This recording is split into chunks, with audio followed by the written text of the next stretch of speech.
And a pleasant good afternoon, everybody. Welcome to Sterling High School as we are getting set for the first round of South Jersey Group 2 playoffs right here on Channel 19. Glad you joined us here. Rob Strauss, Kevin Schulz, Jacob Clark, soon to be joining by John Hallwood. And the teams are meeting at getting some final instructions at home plate from the umpire as this first round will get set to get underway.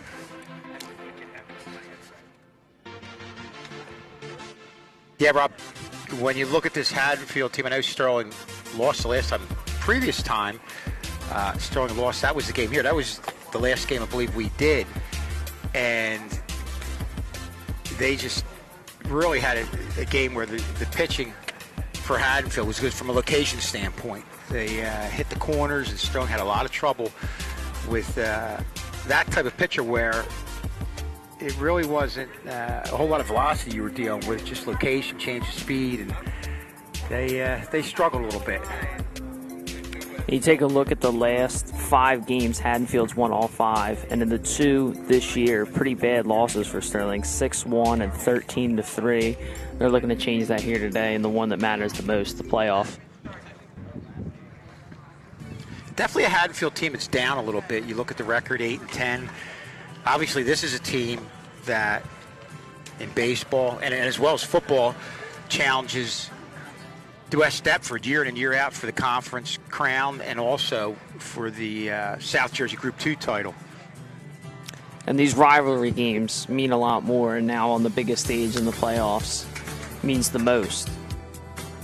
It's in my headset, too. So teams are just about done warming up. We're getting ready for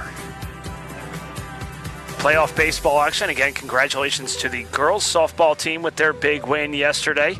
A 7-3 victory over Barnegat, who it seems like we meet up with Barnegat at least once or twice a season in a multitude of sports.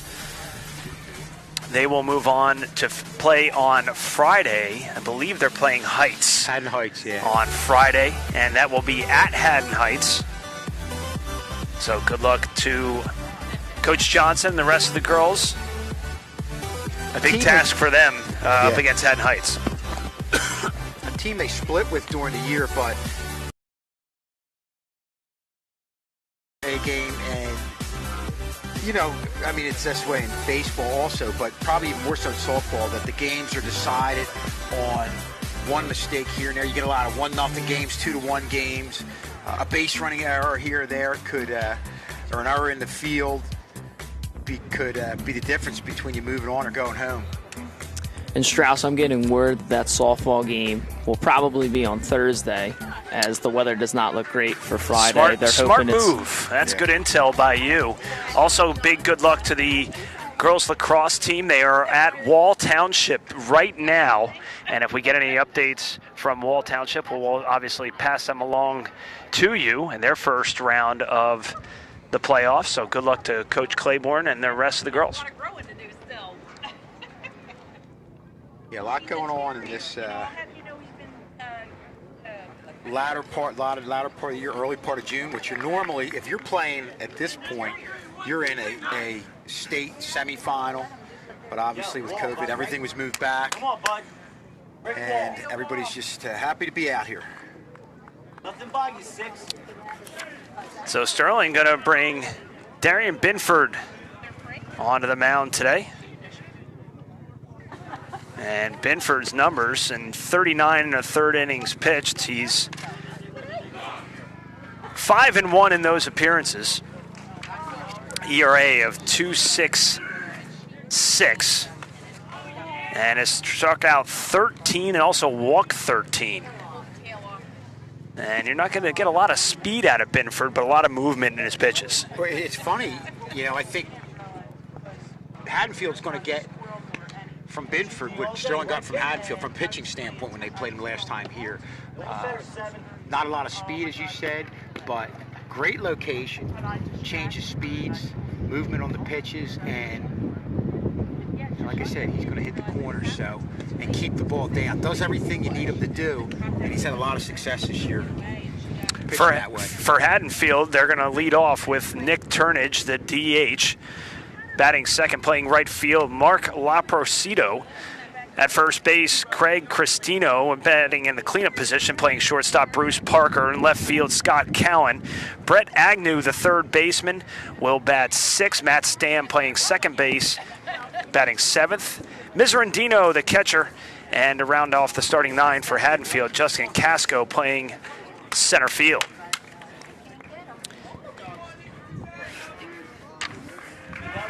Nick Turnage, the first batter of the game. Especially during this first inning, it's going to be important for Binford to go out and get first pitch strikes and really find the zone and not allow Haddonfield runners to get on early. Turnage, only a sophomore, batting .408, looks at a first pitch strike. He was listening to you, Jacob. First pitch strike, right? First pitch strikes are almost a necessity at the beginning of the game. You want to try and work in more of pitchers' counts instead of hitters' counts when they know that they're going to be getting a fastball right over the heart of the plate. Binford working quickly, swung on, hit into left field, going back on his Pagaro, and it is gone. Now, cut out of our view, and it's a leadoff double for Turnage. I thought it was gone as Pagaro. It's ironic. We were way out in center field the last time. We were saying it wasn't a great view. And the first ball that was hit we would have had a great view if we were out there. Yeah. We lost view of it. I saw Pagaro backtracking, but it's split between Pagaro and Serrano, and it's a leadoff double. Laprosito looks at a strike. 0-1. So we started off Presido the same way he started off Turnage with that pitch that kind of froze the hitter right at him, then broke over the plate for a strike. The 0-1. That's a great changeup. Good pitch there. 0-2. Great pitch right there. Took a little speed off it and got it right on the corner. Kind of, again, froze the hitter up, and now he's ahead 0-2. Haddonfield has won 7 straight from Sterling. Swung on, hit in the air to right field. And making the grab is Joey Lomas in right field. Moved in and then backed up momentarily. Still made the grab for the first out. And the same type of pitch as he had on the previous one for the strike. But the most important thing about that pitch was where it was located, low and away. You get that up towards the middle part of the plate, it just becomes much more hittable. Well, when you're not really pumping heat on the bump, location is going to be very key. You can't throw, super slow and right down the middle. Binford doing a great job locating his pitches right now. Just missed on the leadoff double. Greg Cristino digs in now, the senior batting .417. 7 RBIs and 4 doubles to his credit. Also 4 stolen bases. Just missed there on the outside part of the plate. Definitely didn't miss by much. That's the other thing. We're center field. You can really have a good perspective of the inside. It's here not quite as much. You're looking more for glove movement of the catcher. Binford checks Turnage at second base, and now he'll reset. And now Kozaneski playing in. Now for Cristino. Hit in the air to left field, and it's foul. Like I was just saying, he was looking for something he could drive there. Just turned on it a little too much, pulled it down the line. Got to readjust here with the count being 2-1. Should Cristino get on board, Bruce Parker, the shortstop, waits on deck in the cleanup spot. Turnage with a leadoff double, 1 down here in the top of the first. Haddonfield has won 7 straight against Sterling. And the last 5 games has outscored Sterling 46-7. Hit into the air, into center field. Serrano makes the grab, and there's 2 away. 2 well-hit balls, though. Just got under them, and that's what you're going to get. You're going to get a lot of leaning, and it's going to result in fly balls. Darren Binford is definitely the type of pitcher where when you come in, you don't have the normal game plan. You've got to adjust. Sometimes it takes a couple of bats. First pitch swinging, hit into left field. Rounding third and coming home and not able to make the grab is Williams, and it's an RBI double for Bruce Parker, and it's 1-0 Haddonfield. Almost got him. I'll tell you what, that was a great scoop and quick tag by Williams, and almost had him. We had a great view of him rounding, and I didn't think they were going to have a shot, but that was close. Yeah, if he corralled the ball, he would have had a great shot. And now Binford's got to relax here. He just gave up a double with 2 outs. And more importantly, another runner in scoring position. Scott Cowan, the left fielder, hitting .306. Well, Jacob, I think you said it best. Right now, you just want to limit the damage, get Cowan out. You went through the top of the order with only 1 run. That would be a good thing. On the ground to first base, Kozaneski going to take it himself to the bag and end the inning. However, Haddonfield draws first blood here. They get 1 run on a pair of hits, no errors, and they leave 1 stranded. And we're through a half inning, 1-0 Haddonfield.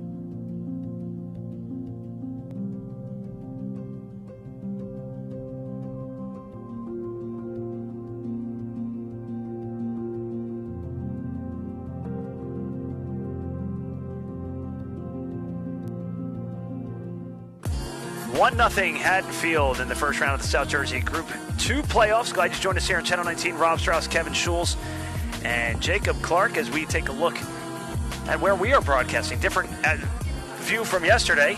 We were actually broadcasting right over our left shoulder here. A little bit different view. Now we have a behind the plate view. We just shifted everything 180 degrees. We'll make it happen wherever we're at. On the mound for Haddonfield is going to be Dane Sammartino, the sophomore. 29 ERA of 2.8, struck out 31 batters. That's really, really impressive. And has only walked 11, so a really good strikeout to walk ratio there, Kevin. Looks like he has decent velocity, too. Different from what we saw in that first half of the inning. And that can throw you off. You see that? Yeah. And then look at this. But and one thing I know in the warm-ups, looks like he keeps the ball down. And obviously, however slow or fast you throw, that's a key. Starting going to lead off with Joe Romano, the third baseman, having a phenomenal season, leading in 7 statistical categories: hits, singles, doubles, triples, runs scored, average, and on-base percentage. We were just told he made the all-conference team, which is no surprise. First team all-conference, and is going to be playing in the Carpenter Cup. So that's a real exciting thing. You play over at Citizens Bank Park. What an honor. Well-deserved. He's having just an outstanding year. A 1-pitch low, evens the count at 1-1. Sammartino, again, a lot quicker than Binford. But again, two different styles of pitching that we're going to see here in this game. Romano looks at a strike on the inside part of the plate. And as the Sterling batters, you really want to try and make this pitcher work here. You know he's got good velocity. He's good on the mound. He's got his stuff working. 31 strikeouts. You want to make him work to throw strikes, not chase anything out of the zone. The 1-2 fouled off right in front of us. Scott Leverton, the shortstop, going to scoop that up. He's on deck. It's going to be Romano, Leverton, Pagaro. Sterling trailing 1-0.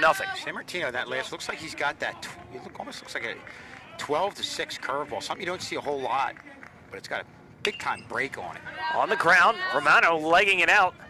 And nice throw out there. Parker with a great arm fires over to Cristino for the first out. Well, that's one where Parker had to charge it knowing Joe Romano's speed. You lay back on that, Romano's going to get an infield single, and he had to hurry to get it over there and made a nice play, get Romano out. Scott Leverton hitting .288 on the season. One away here in the bottom of the first. Fouls the first pitch off, out of play into the softball practice. Coach Johnson going to pick that one up. Can't use that one at the softball field. One of the few pitches San Martino got up there.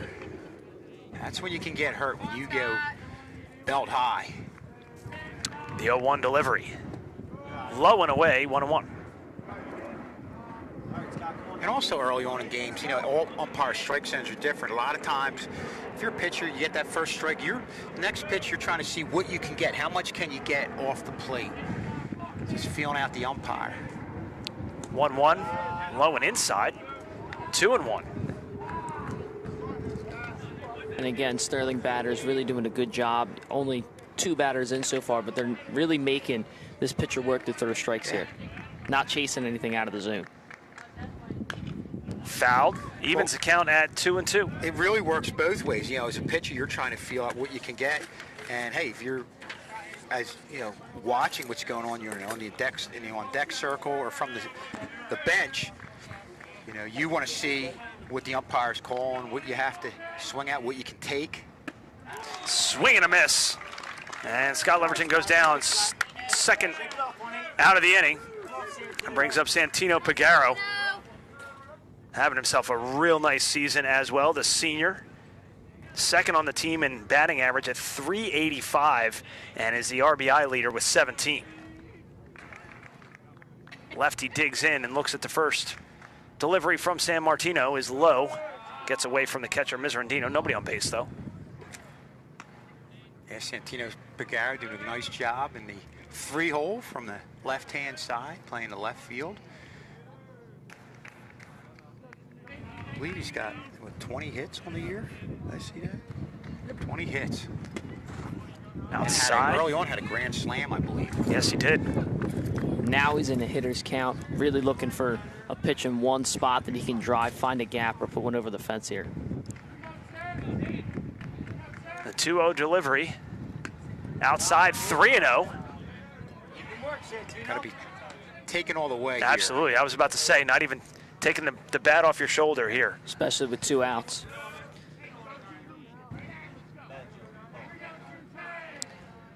San Martino gets the signal from Miserandino, his catcher. And he looks at a strike, although Pagaro doesn't agree. He threw the bat. Come on, Santino! And again, Borderline call right there. Another hitter's count right here, 3-1. Sure.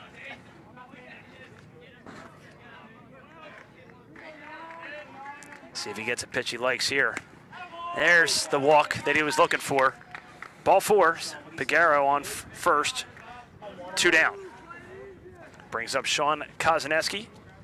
Second on the team in RBIs with 16, just 1 behind Pagaro. He can actually go ahead of him here with a home run. Just saying. Sean saying. Sean had last game we had here. He had a couple doubles. Real nice day at the plate.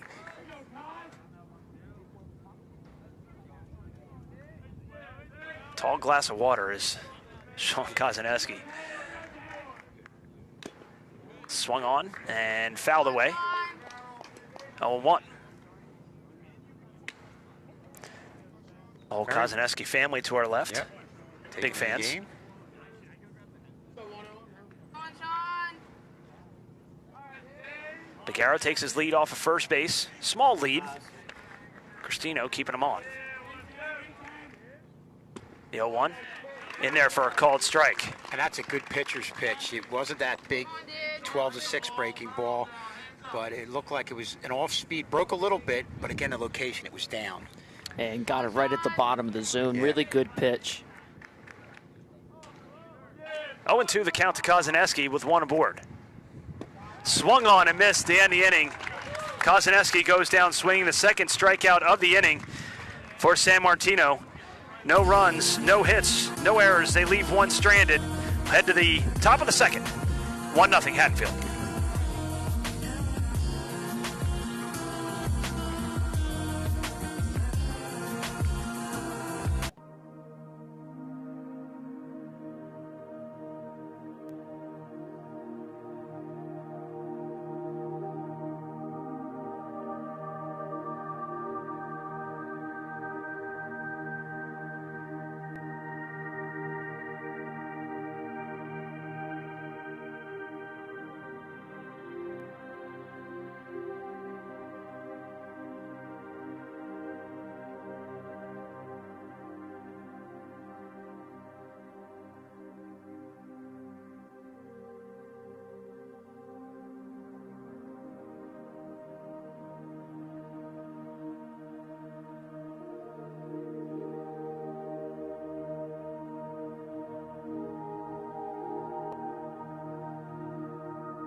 Back to live action. First pitch on the way is swung on, hit into left field for a base hit. Leadoff single for Brett Agnew, the third baseman. And now if you're Binford and Sterling, you really need a quick inning. You know, already down 1-0. And Sammartino is working on the mound, doing a real great job hitting his spots. Already got 2 strikeouts. You need a quick inning here, get back in the dugout, and have your lineup try and do some damage. Stam and Miserandino set to appear in this top half of the second. Stam coming into this game, only hitting 121. 8 walks to his credit. Binford, low and away. Good job by Williams to keep that one in front of him.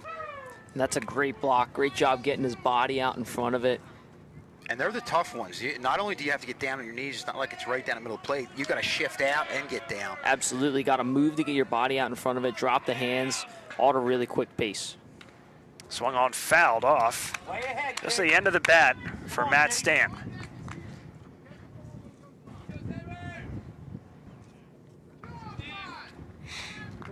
Agnew on first base. No outs here. Top of the second, Haddonfield up 1-0. Wouldn't even mind seeing Binford go over the first. Yeah, I was going to say. Runners on the way, and he's going to get in there easily. Stolen base for Brett Agnew. Had plenty of time, got a great jump. Yeah, and when you have the off-speed pitch, it makes it even more beneficial for the base runner. Yeah, it was a good throw by Brandon Williams. Just he got a good jump. Yep. Pitch came in. They had a little off of it. Yeah. I mean, it's tough to throw people out like that. Kozaneski coming in, sensing bunt here, and he's going to get it. Great bunt laid down, coming over to cover and throwing it away. And a run will score. It's 2-0 Haddonfield. Great execution on the bunt by Stam. Gets it down. Tough play for the second baseman. Offline throw, and that offline throw allows the runner who had just stole second to come in to score. Yeah, Haddonfield's going to be aggressive on the bases, and you can't give them extra bases, no question about it.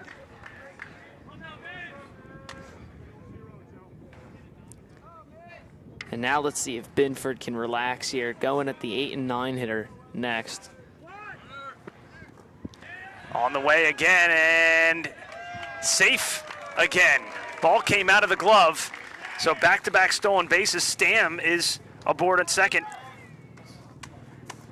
You see the fake bunt steal play there. Seemed as though Williams and the rest of the squad knew what was going on, just couldn't execute to throw the runner out, and now another runner in scoring position with none away. They could end up doing another fake bunt here to get the runner over to third. Again, Stam on the way again, and he's in again. Take a look Wild right here. pitch there. Dirt ball. Williams gets the good block. Good job keeping it in front. This backstop, it's a very big backstop, especially with a runner in scoring position. You miss when it gets all the way back there. Fast runner on second could score. Yep. Outside, 3-0. Stam at third, Miserandino at the plate. Miserandino, the senior, hitting .412 on the season. About to look at a 3-0 pitch from Binford. Low and runners on the corners. First walk issued by Binford. Nobody out here. One runner is already plated here in the top of the second, 2-0 Haddonfield. And one thing you're seeing, even as we get into this game, especially from the Haddonfield side, you're seeing a patient approach. And sometimes when you get that pitcher that's not throwing that hard, part of the problem is you get up there and you want to be aggressive, you get thrown off, you throw off your timing. But Haddonfield, for a first time around against a pitcher that's not throwing as hard, is really doing a good job being patient. Yeah, and they're not afraid to go to the small ball, getting bunts down, stealing runners, fake bunt steals. They're doing whatever they can just to get in a run, and it seems as though it's working. They're up 2-0 in the top of the second with nobody out and runners on the corners. I expect Miserandino to take off, and he does. They're going to fake the throw and go to third. So Miserandino is going to get credited with a stolen base. Good alertness there by Stam to stay on third and not cheat. Yeah, especially not biting on the fake throw. Yeah, you knew it was coming. Runners on the corners with nobody out. It was going to be a steal. Foul down the first baseline off the hands of the first base coach for Haddonfield. 3 stolen bases in this inning, still nobody out. Casco, the center fielder, also a real good basketball player. Casco hitting .250 on the year. Again, low, 2-1. If you're Binford right now, you got to relax, got to try and find a pitcher's pitch, get one maybe on the corner here. Can't let this batter go 3-1 with nobody out. The windup, the kick, and the pitch. Hit foul, evens count 2-2. Good pitch there by Darian Binford.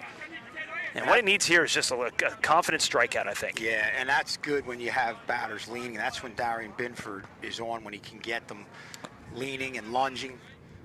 Right now, Strong just needs an out. Give up the run to get the out, especially with the top of the lineup coming up. Yeah, got to find a way to get an out, a strikeout preferably here, so no damage can be done. 2-2, nobody out. Runners on second and third in Miserandino and Stam. The pitch. Swung on, hit in the air to center field, shallow. Serrano can't make the catch. Stam comes in to score. Miserandino stays put at second base, and it's 3-0 Haddonfield. That's a tough play by Jordan Seriano there. They were playing back. Shallow fly ball. He has to come in, just bounces, sort of pops out of the glove.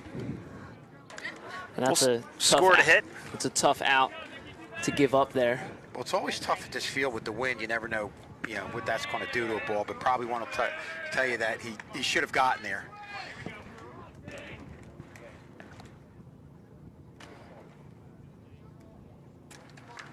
And the thing about that, if you do get it, you have momentum coming in. It's going to freeze the runner at third. And it was fairly shallow. 1-1 the count. Fly ball. Probably had a good shot of getting him at the plate. Yep. And I have to feel like they probably, what they just would have done was try to draw the throw and just get a throw and maybe hope that it would go through him. But hit and run all the way. Runners are going to have to retreat as Serrano makes the catch, and both runners are back to their respective bases safely. 1 out. Yeah, good job tracking this ball down here.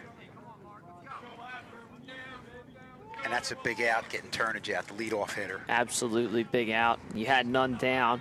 You got to really just try and find a way to stop the bleeding. Try and stop it right here. Get back in. You got your middle of the lineup coming up.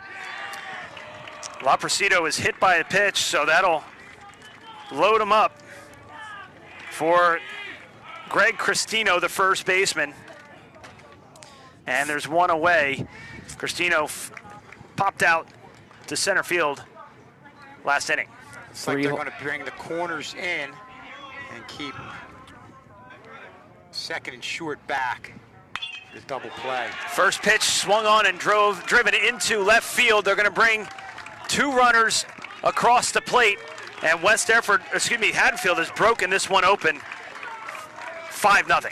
Yeah, well, when you get the 3-hole hitter up with the bases loaded, it's a dream come true for the Haddonfield coach, as that scores 2 runs. Nice line drive down the line. Third baseman playing back. Couldn't really get a chance to react to that ball, as now Haddonfield is up 5-0. Bruce Parker singled, and an RBI single, and stranded at second base last inning. Looks at a strike. Good comeback pitch there by Binford, getting that one dropping right on the corner.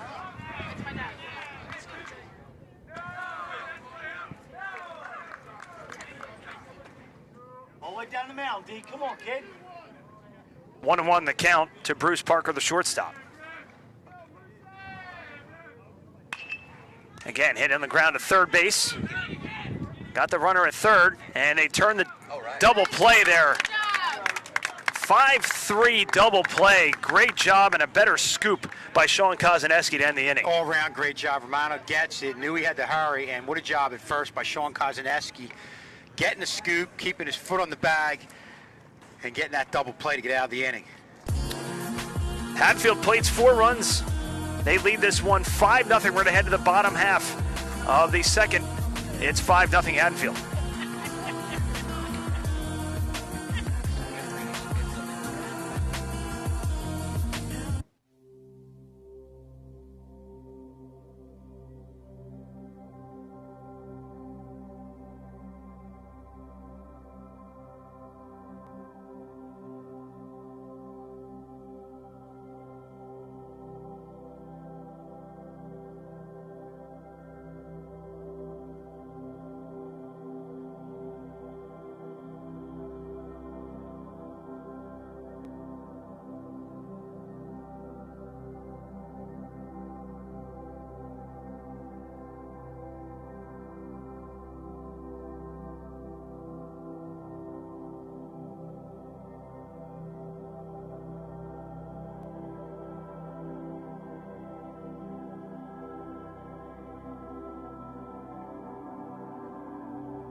Haddonfield gets 4 runs in that second inning, and they've blown this one wide open here early, 5-0. Rob Strauss, Kevin Schulz, and Jacob Clark. And you know, guys, we were wondering how Haddonfield would deal with the slower speed, the location of Darren Binford, and except for a few pitches here and there, you might see them leaning and lunging. For the most part, they're staying back and doing what they need to do against the type of pitcher that Darren Binford is. Yeah, they're seeing the ball deep. They're driving the ball into gaps as there's a good shot from Jordan Seriano. No catch, and it's going to be a single for Jordan Serrano to lead off on the first pitch. Great job by Jordan Seriano. They're really turning on that ball, pulling it down the line. That one drops in there. Serrano coming into this game only hitting 189. He's a kid as a freshman. They see a lot of promise with him. I mean, that's an adjustment. You come in as a freshman facing varsity pitching. That was impressive there with the fastball. You saw the bat speed, the real good bat speed, and turn on that and hitting it to left field.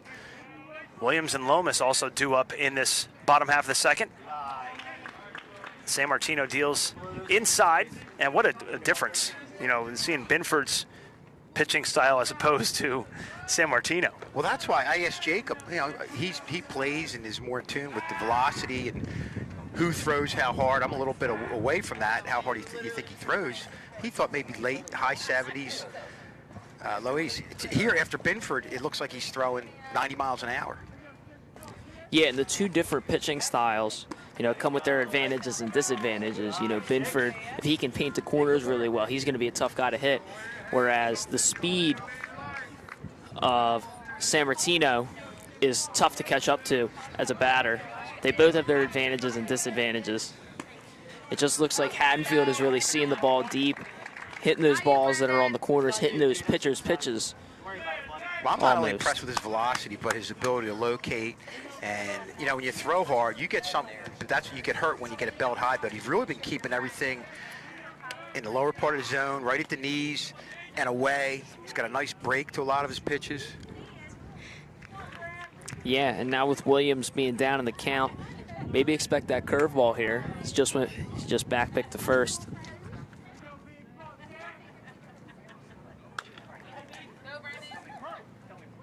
Curveball was not thrown there, but it's pulled down the line, foul.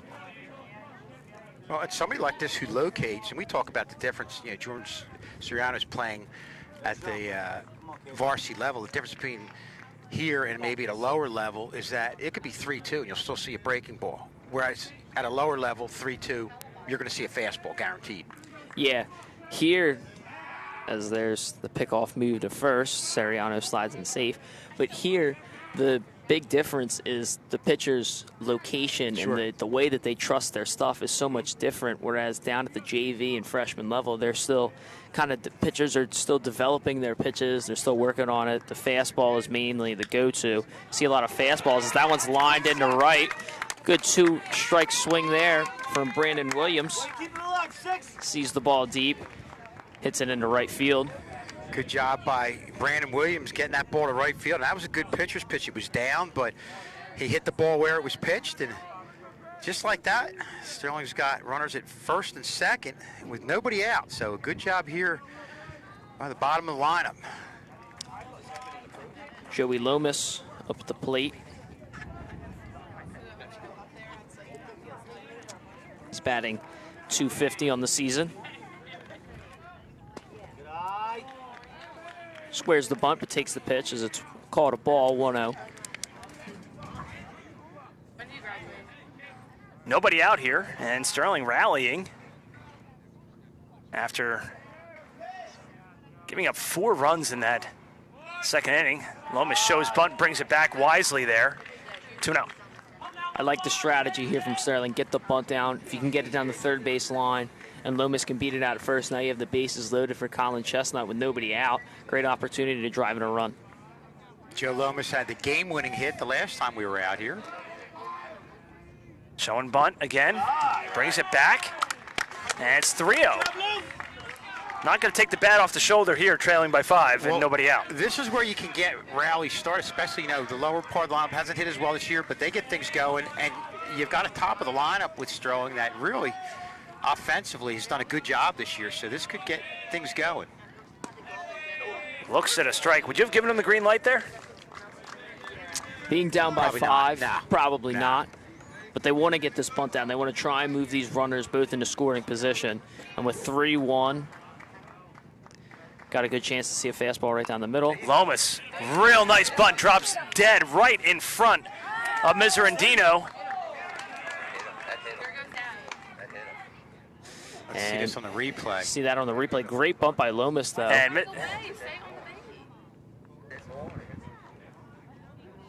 And we're not. Boy, tough to tell. I don't know if he holds the bag there. Looks like he kind of comes off the bag. The only thing you could do is maybe appeal to the home plate umpire, see if he's got a better look. Nobody really getting up to our left, so it's going to be a 1-3 on the putout. I think the coaches aren't really, the point of the bunt is to get the bunt down, move the runners over for Colin Chestnut to try and drive somebody in here. So Serrano in third, Williams at second. Great sacrifice bunt. Just unfortunate that he couldn't. Yeah, that would have been nice having bases loaded, nobody out. Still got 2 runners in scoring position. Colin Chestnut, the DH.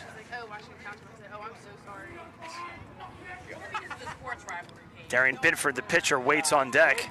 And that's a good jump bunt by Joe Lomas. What you don't want is have a hard bunt, goes right back to the pitcher with the opportunity to get the out at third. But he got it where he deadened it right down the line. The catcher had the only play at first. And like you said, Jake, moved the runners over. Absolutely. And you're looking for that bunt right down the third base line. You were talking not a hard bunt to the pitcher, but a hard bunt to the third baseman forces him to come up. Sure. Now there's nobody over, and the first baseman's playing up. You got yourself an easy bag at first. On the ground, to short.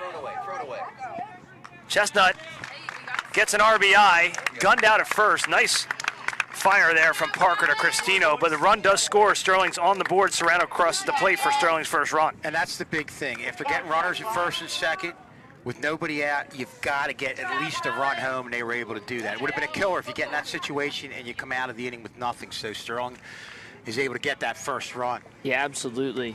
Good job. Obviously, you want to hit a ball on the gap, scores both. Now you're standing on second. But, that gets the job done. Drives in a run, and that's really what Sterling needs still early in this game. Security. The 1-0 to Binford. Just missed up high. And it's 2-0. So Binford trying to help his own cause here. Runner in scoring position. Trying to cut into this 4-run Haddonfield lead. I'm absolutely making him throw me a strike here. Absolutely. 2-0. You got to look one spot, something you can drive into a gap. That was, nice that was not Binford's pitch right there. No. I like the take. Yeah. 2-1. 2 down. I'm thinking a bit of a fastball right here. Got to work to get to 2-2. Fouled right over to Mr. K. Just watch it. I think with a little bit of speed, he probably could have caught up to that foul ball. What do you think? But, yeah, I think he could have leaped for it. He should have jumped. I mean, he's tall enough. Could have gave an effort for it. I mean, not just stare at it. I mean, a little bit of effort. That's all we're asking for. First base coach. Got the helmet on. Yeah. What does he call that helmet? He's got a name for that helmet. Swung on and missed. Third strikeout of the afternoon for San Martino. And it's back to the top of the lineup and Joe Romano. Sterling gets 1 run on a pair of hits. No errors. They leave 1 stranded. We'll head to the top of the third. It's 5-1 Haddonfield.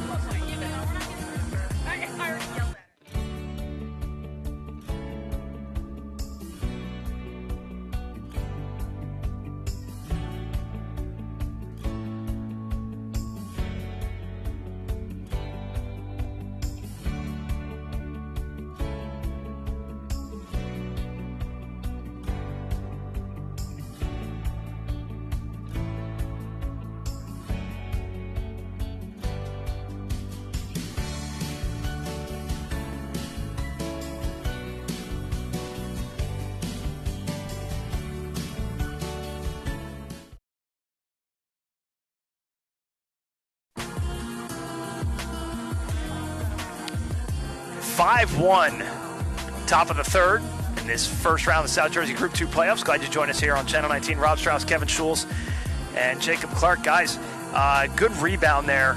They got 1 run across, but it's a good jumping off point. Absolutely. And like I said, you want to make sure after getting runners at first and second, you do what you need to do. You got the bunt over, move the runners to second and third, and got the run home. The worst thing that could have happened was to get those runners on and not get anything, and Sterling at least was able to kind of nip away a little bit at this lead. Now it's a matter of kind of keeping Haddonfield check. Yeah, you need a quick inning here. Good job cutting into the lead. You know, 1 run was a must there. 2 would have been a plus, and you needed to get 1, and they did just that.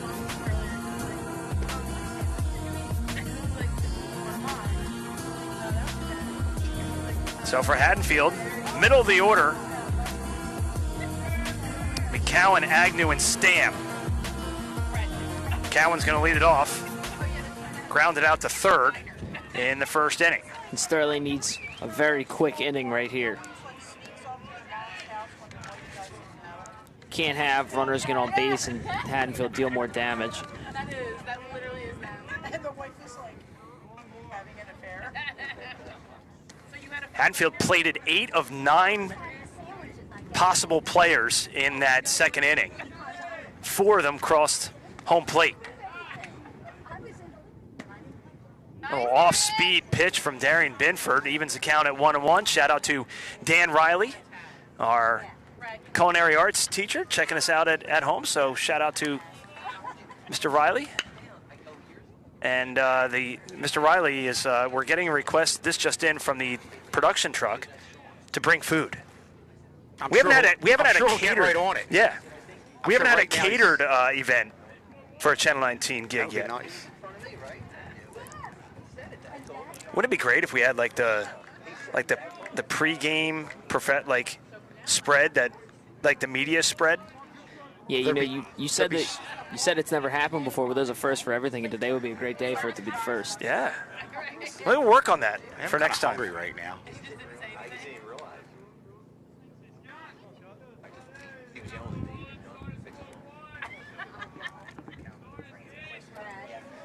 Two and two. Hit right on the ground to second base. Ruiz picks it up, fires over to Kozaneski for the first out. Good play by Ruiz here. You see him get around the baseball, stay down.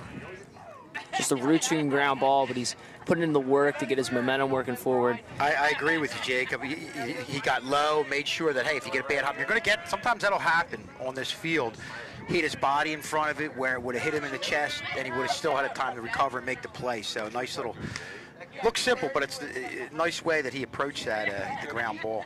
Brings up Brett Agnew, the third baseman, singled to start off the second, stole a base and scored a run, and lines it right back to Darian Binford, alertly hangs on to it. Looks routine, but that's scary as a pitcher. Yeah, well, and a good rebound inning here, getting back, getting the first two batters out, especially after getting the run. Now you have the top of the order coming up, so you know it's a tall order to come back against Haddonfield, but at least they're kind of setting the stage right here with the top of the order coming up, and if you get out of this inning unscathed, that could put you in a good spot. And Jake, talk to us a little bit about how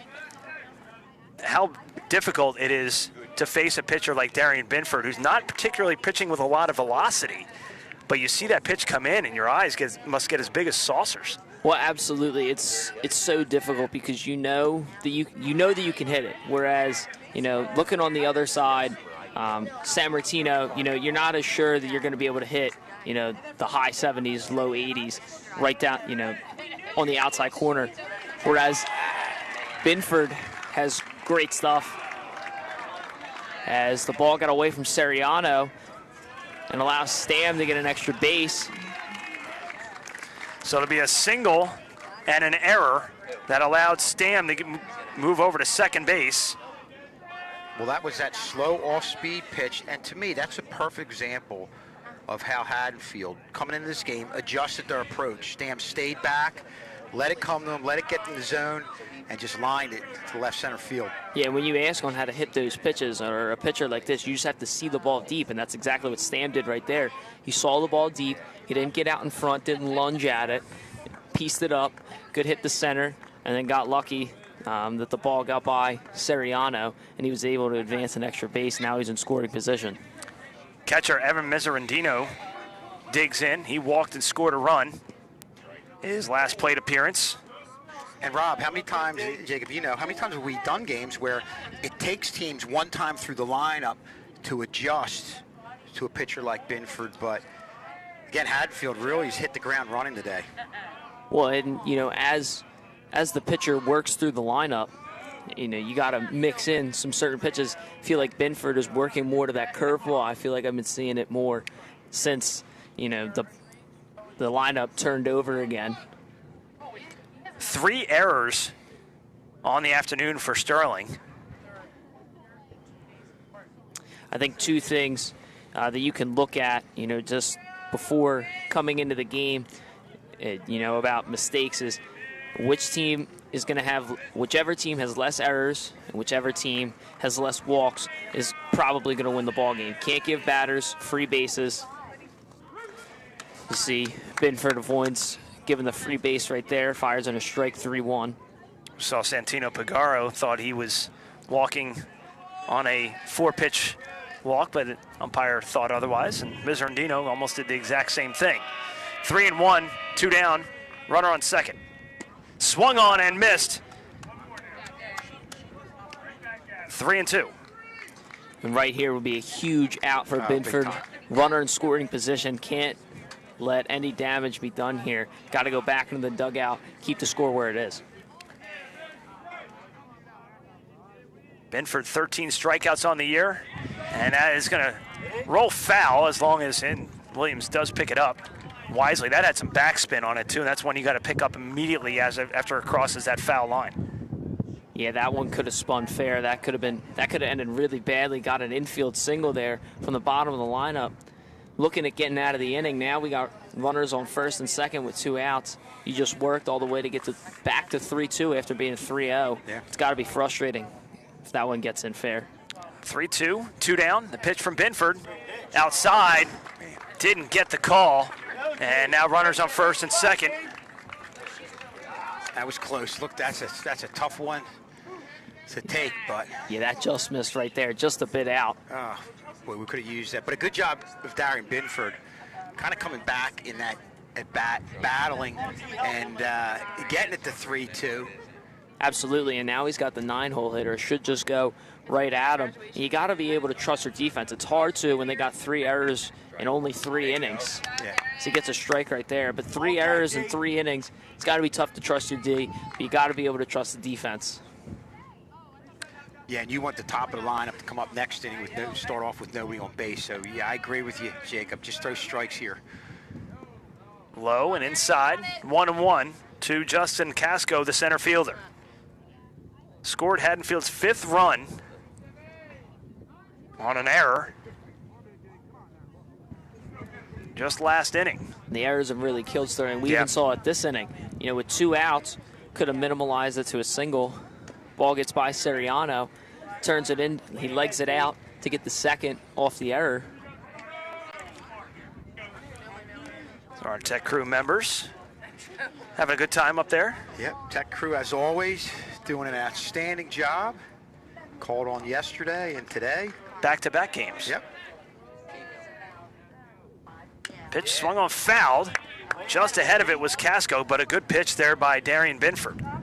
Yeah, kind of a backdoor breaking ball, but off speed. Had Casco leaning. The 1-2 here, you got to really be looking for the punch out or a weak ground ball. Just got a piece of it again. Casco is just ahead of it and keeping himself alive here at 1-2 with 2 down in the 3rd. And that's the toughest part, is waiting back on it. You see he's sort of lunging at the ball. That's why he's so out in front, making that weak contact. He's barely getting the bat on the ball. Away, away, away. You might want to go up and in on him right here. Could even miss the zone, look low, try and get him to chase. Swung on, hit right at Kozaneski. He's going to try and get there himself, and he does. 3 unassisted on the putout. And Haddonfield, for the first time in this game, does not put any runs across the plate. They do, however, get a hit, 1 error, and they leave 2. And we'll head to the home half of the 3rd inning. Haddonfield leading Sterling 5-1.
Here in the bottom of the 3rd, Rob Strauss, Kevin Schulz, Jacob Clark. First round of the South Jersey Group 2 playoffs here from Sterling High School. Yeah, and one thing I noticed just watching San Martino here in warm-ups is not only does he have great fastball velocity and control, but his breaking stuff is really on point as well. And I like, getting to this point, like we said, it was great that they ended up shutting down Haddonfield. And I think the key was Darren Binford got the first 2 out. Then they had the double, and you had 3-0 against the 1-hitter. Walked him, but he bared down and was able to get that final out. So good job by Darren Binford. And not only he was up 3-0, but I feel as though a little momentum went his way. So back to the top of the lineup, Joe Romano does what he's done best all season, lead it off with a single. Great shot down the line. Look at the pitch from Binford there. You see Kozaneski leg it out, gets him by a few steps at first. Joe Romano, great job. That pitch looked really inside, turned on it, hit it where it was pitched, got it right down the line. Now, he can hit just about anything, and so that was a good pitcher's pitch, turned on it, and just got the bat on the ball. Keep an eye on Joe Romano. On first base, speedy around the base paths is Joe Romano as Scott Leverton digs in. Struck out his only plate appearance in the first. They look back at Romano, who's back up standing. Didn't have a big lead on first base. And I think being down by 4, you don't really want to get backpicked here by the catcher. You don't really want to get too much of a lead unless you're going to, get a good jump to second. Yeah, this is a one base at a time situation. Leverton showing bunt, thought he pulled it back. Coach Hoffman coming down the third baseline looking for a little bit of help from the home plate umpire. He's not going to get it. Now I believe the count's 0-2, so the bunt will definitely be off. Got to be looking just to get a good piece of contact in a gap here. High and inside, ball 1. 1-2 to Scott Leverton. Romano on first base, nobody out here in the top of the bottom of the third. Being down with 2 strikes here, the approach totally changes. You got to just be looking for contact, preferably in a gap. You don't really want to double up your only runner right here by hitting a ground ball in the infield. Weak ground ball that they can handle. Romano extends his lead. The pitch, swung on, hit into shallow left field, in for a base hit. There you go. Leverton moves Romano over to second base for Santino Pagaro. Nobody out here in the bottom of the third. And we said it, this is what you're capable of getting from the top of this lineup. Offensively, they've been good all year, and this is that time where you really want to get things going. Yeah, and that's a great job. Just a 2-strike swing, shortens up, makes contact, finds a gap. Perfect execution with 2 strikes.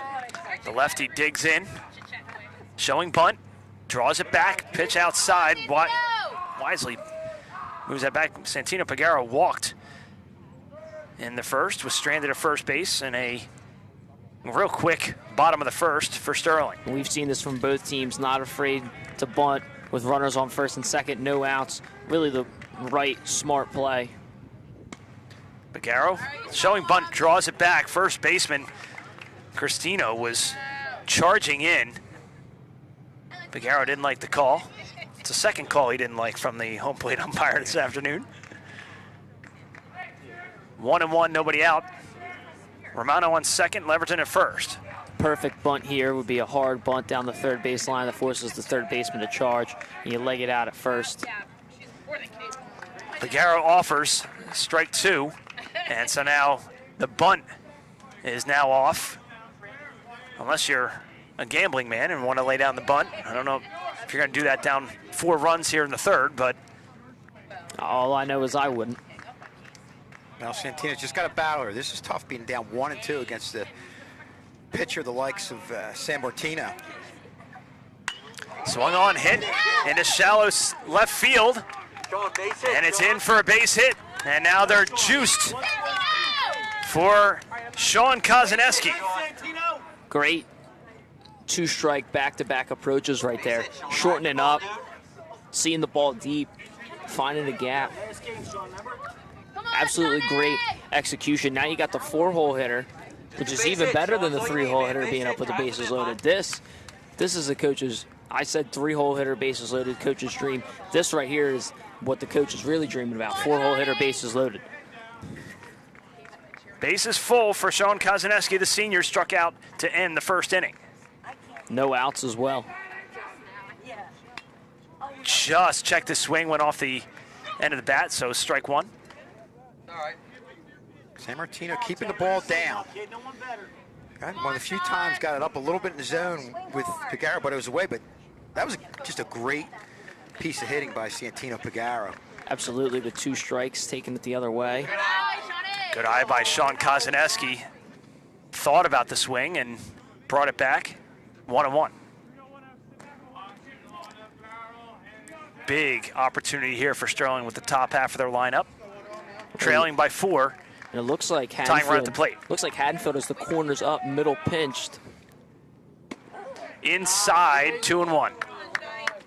And that was good movement, just missed the zone there by San Martino. Well, that's what we talked about at this level. 1-1 count, bases loaded. In most cases at a lower level, you'll see a fastball there through the breaking ball. Just missed, but a good job, good eye there by Sean Kozaneski. I would expect a fastball here. Swung on, hit into right at the shortstop. They're trying to turn 2, and they do not. RBI for Sean Kozaneski on the fielder's choice. Piguero out at second. Sterling does play to run. If you're Sterling, you can live with that. Scores a run and, error by the first baseman, I believe. Gets Kozaneski safe at first, but now you have runners on the corners with the 5-hole hitter, Jordan Seriano, up. One fly ball, makes it a 5-3 ball game. Yeah, that's what you want to do right now. Just chip away at the lead, chip away, and Sterling's doing a good job of that. Still a lot of ball game left. Leverton at third, Kozaneski at first for Jordan Serrano, the center fielder, singled and scored a run in the second. And a good job of Sean Kozaneski just putting the ball in play. What you don't want there is a strikeout. Put the ball in play, got the run in, and keeping a little bit of this momentum going. Absolutely, and it wasn't a double play, which made it ideal. Serrano got a pitch to hit there and just missed it. It was high. He took a mighty hack at it. It was, and that's a tough pitch. That's a pitch I think, in the beginning of the year, for Serrano being a freshman, might have missed it, might have not been on it, but was able to foul it off. And it just, it's a little thing, but it shows the development of this kid. We saw him turn on that fastball, get a line drive single to left field. He's definitely feel more comfortable hitting at the varsity level. San Martino, one out here. Swung on, hit in the air to center field. Tracking it back is Casco, and he drops it. That's going to allow a run to score. Leverton crosses home plate on the error by Casco, and it's a 5-3 ball game. And that's a great job, Serrano. You knew at the very least you were going to get a sacrifice and get the run home. And, hey, when you do stuff like this, occasionally you're going to get a break, and Sterling definitely got one right there. Yeah, that is a big break for Sterling. Still one out, runners on first and second. And we've seen a lot of great two-strike at-bats here. Not trying to crush the ball with 2 strikes, just shortening it up, putting it in play, and when you put the ball in play, good things will happen. Again, one out. Sterling has already put 2 runs across the plate, and it's now a 5-3 ball game. Williams is the next batter. He singled his only plate appearance this afternoon. Kozaneski at second, Serrano at first.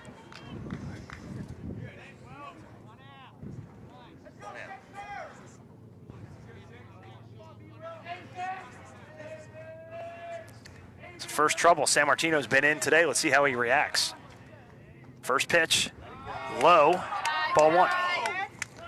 Yeah, I think you want to wait for him to throw you a strike right now. Especially being at the bottom of the lineup. Absolutely. San Martino has to work, go right at these guys. They heard him. They scored the first one of the game, the bottom of the lineup. Sterling, you can feel the momentum shift from the right dugout to the left during this inning. Sterling getting a little bit of momentum going, only 1 out. Still a runner in scoring position. San Martino goes inside. I think that hit him. It did. And that will load him up for Joey Lomas. Take a look at this here. Let's see if it got him. I thought I heard it. And it looks like it gets the jersey there. Good call by the umpire. San Martino getting a little frustrated out on the mound. And it's tough to keep your cool after, the errors. We were talking about it with Binford. You got to trust your defense. And there's going to be a meeting of Bulldogs at the mound here. And we can't forget, you have the bottom lineup coming up right now. They were the ones that really got things going. The bottom lineup, you were able to play to run. Then they shut Haddonfield down in the bottom half or the top half of the inning, come back. Now you got the couple runs. You're right in this game. Yeah, and I want to look so much different now than they did a couple innings ago, being down 5-0. I want to reflect back to the at-bat that Santino Piguero had. When down 0-2, tried to bunt the runners across, came back and smacked one into the I believe it was left field. Yeah. For a base hit to load him up, and that seemed to get everything going. One at a bat there by Santino Pagara. And that one he hit, that was a good pitcher's pitch, and it's really a credit to the hitter. Usually when a pitcher makes his pitch, 90% of the time, it's going to adversely affect the batter. But to hit a good pitcher's pitch and go the other way, that's the advantage of having a senior who's got experience, and he knows what he needs to do in that situation. Yeah, and not only was Pagaro's at bat good, but we've seen a ton of good two-strike approaches, just trying to make contact, put the ball in play. When you put the ball in play, good things will happen. Can't go down on the K. Bases full, 1 out for Joey Lomas. That's it. Here to you, Joe. Hey, 1-5. You can tell that Sterling thinks this is their chance to come out and get the lead. There you go. Low and away for ball 1. And I'll say it again, you got to wait for him to throw you a strike. Yeah, San Martino looks really rattled. Base hit potentially ties the game here. Go ahead run at first in Williams. Inside part of the plate for strike 1. I like to take there, wait so you get a strike. Absolutely, agree with that 100%. Can't be chasing pitches out of the zone, especially with the pitcher the team's rattled out there. Got to make him come to you. San Martino, the 1-1 pitch. Swung on and missed. And he was just late on that fastball right there. Got to protect here. San Martino ahead of Joey Lomas. 1-2 with 1 out. Just missed his spot, 2-2. And that is a tough pitch to take right there. That is a borderline strike. Got to be thinking, trying to foul something off, anything close here until you get a pitch that you know you can put into play. The 2-2. Hit on the ground, foul down the third baseline. Kozaneski at third, second. Williams at first, 1 out. Sterling trailing by 2 here in this South Jersey Group 2 playoffs, round number 1. Corners are in and middle is pinched. And Lomas goes down looking big, strikeout. It's the 4th of the afternoon for San Martino, and there's 2 away. 3 good location strikes there from San Martino, all of them right at the bottom of the zone. So he's continuing, even in being in an adverse situation, having the bases loaded, still not only trying to throw strikes, but throwing them in the right spots. And I think that was the key to getting that strikeout right there. Come down to Colin Chestnut, looks at it, takes a nice healthy cut at the first pitch, foul over our heads into the softball netting behind us. And now going back to the strikeout pitch, great job by the catcher. That was a borderline strike, saw him frame the pitch very well. Home plate umpire rewarded him. That could have gone either way. That was strikeout number 35 on the season for San Martino. And arguably the biggest strikeout of the season for him in a real tough spot. No question, especially with, like we were saying, Sterling really grabbing the momentum in this game. Comes down to Colin Chestnut, the DH here, with 2 away. Chance to potentially give Sterling the lead, and he looks at a strike 2. Chestnut coming in, averaging 167. Just 1 hit on the season, man, would he love to get another one here. And that was a great pitch by San Martino. Really broke in there for a strike. It caught the hitter off guard, broke late. Now 1-2, he can go to almost anything he wants right here.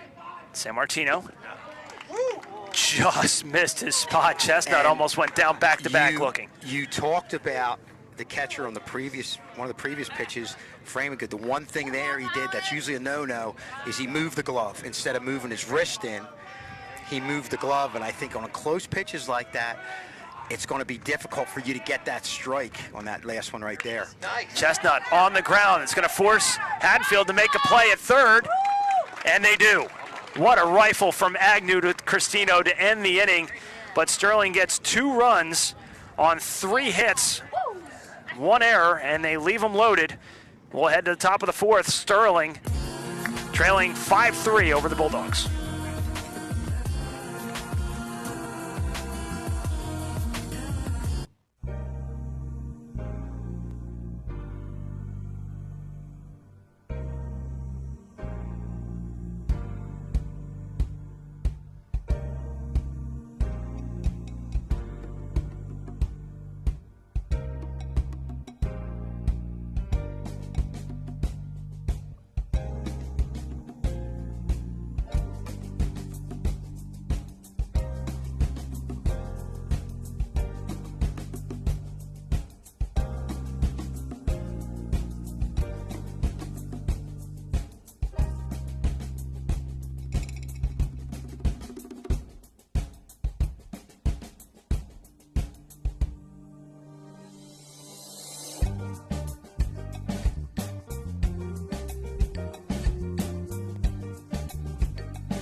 5-3 Sterling as we head to the Bulldog half of the fourth. Rob Strauss, Kevin Schulz, and Jacob Clark.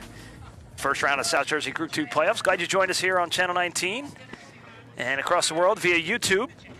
Sterling left them loaded, and what a great opportunity there for Sterling to plate some runs there, Kevin, and chip into this Haddonfield lead, which, first couple innings looked like this was going to be a runaway, but Sterling just chipping away, staying at it. Well, yeah, I mean, obviously in that situation, boy, it would have been great to tie the game up with a hit, but considering where you were a couple innings ago, being down 5-0 with a Haddonfield team that clearly had the momentum in the game, I think the key was the bottom of the lineup coming back, getting that run.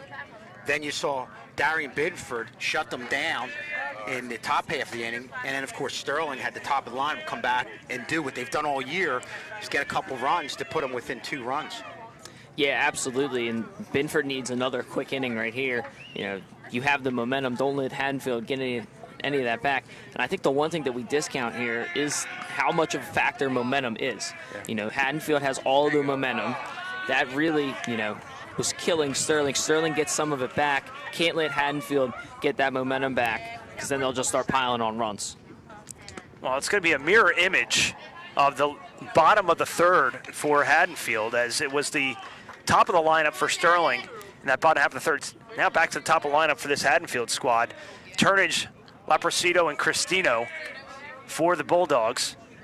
And you need, like you guys said, a big inning out of Binford here. Quick inning. No question about it. Quick inning, limit the pitches so he can go back out there in the top of the fifth. 2-1 now is 3-1. And a hitter's count here for Turnage, who's 1 for 2 with a double and a run scored.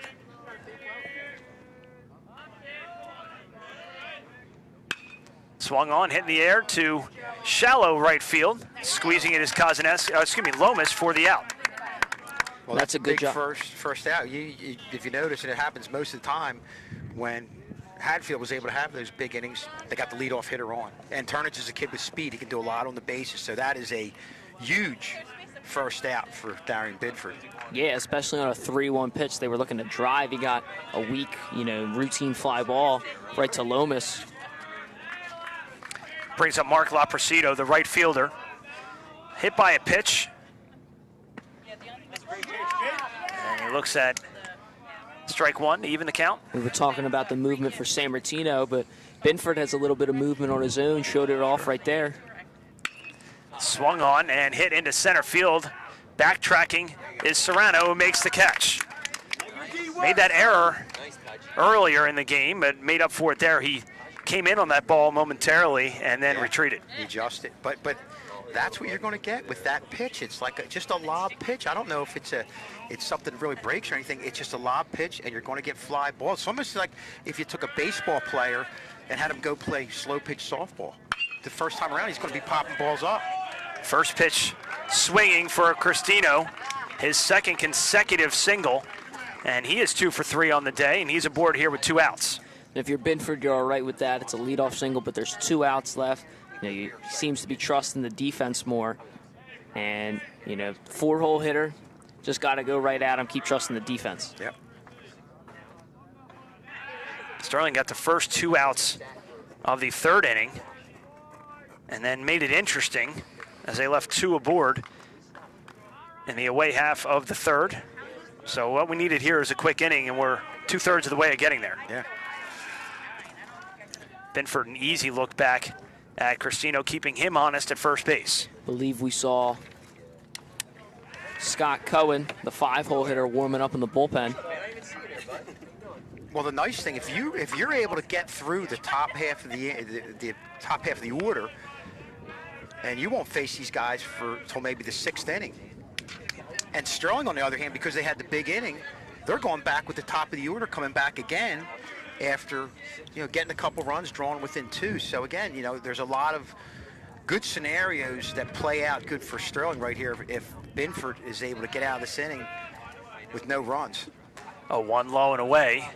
Good block there by Williams behind the plate for Sterling, as he's done all game long. Really done a great job back He's there. done a phenomenal job, and especially on those hard pitches where you have to move your body out to get to it. Really done a nice job. Popped up in the air right behind us. I got it. And no harm, no foul. Didn't hear an ouch. And now ahead 1-2. You can work almost any pitch that you want right here if you're Binford. On the ground, foul down the third base line. It's just a lob ball. That's really what it is. You're just lobbing it in there, and they are having trouble with that pitcher down in Binford. They're so out in front, and again, Yeah. that's why we're seeing that weak contact, right? It's not really hard hit foul balls. They're just weak contact foul balls. It's because they're way out in front. That's going to be a base hit. If it's fair, it is. Rounding third and heading home. There could be a play at the plate. They'll hold it.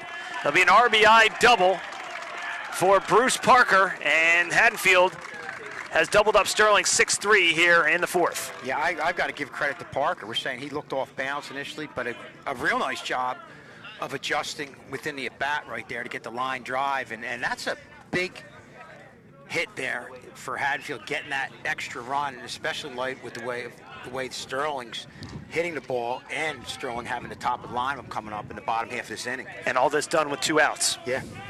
Yeah, drives in a run with 2 outs. You see he waits back on that one.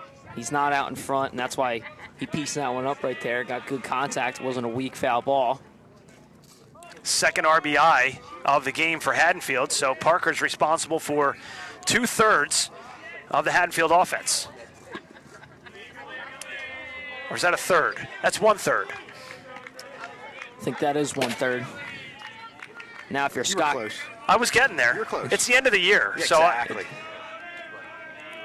if you're Scott Cohen, you're looking to trade places right here. Driving a run. Good pitch by Binford there. 2-0.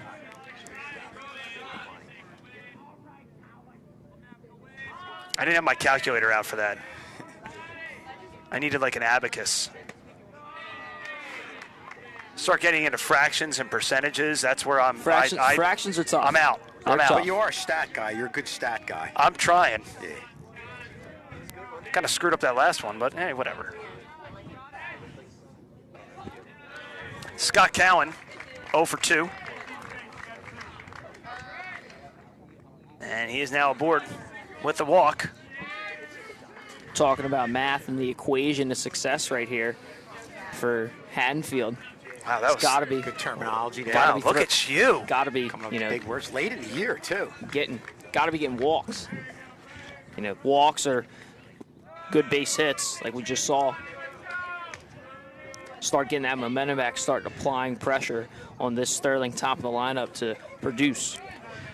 Brett Agnew, who lined out to Binford, his last plate appearance, has a run scored. Swings at the first pitch, or second pitch rather, and he is going to drive in a run. Haddonfield going to pad their lead on the RBI single by Brett Agnew. It is now a 7-3 ball game.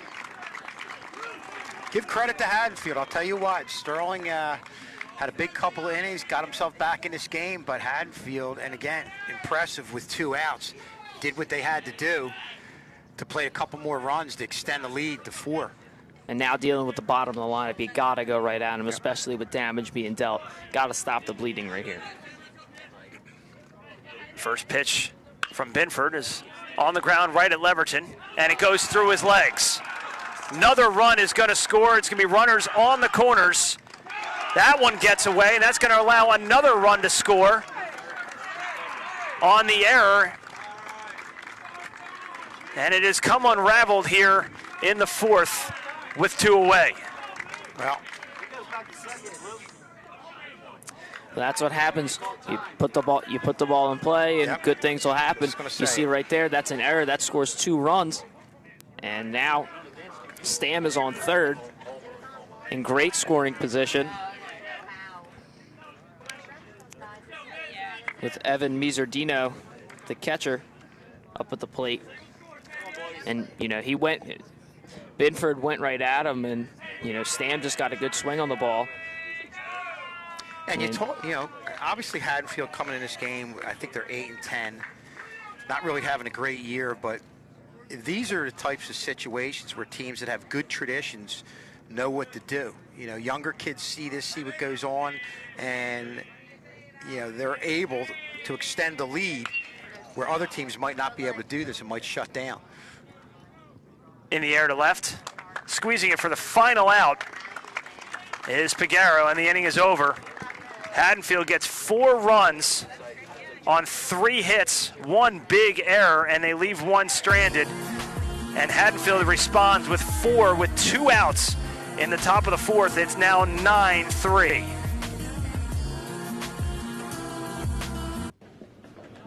Dude, are you kidding? Pictures. Sean, what are you doing? Go to Redmond's office.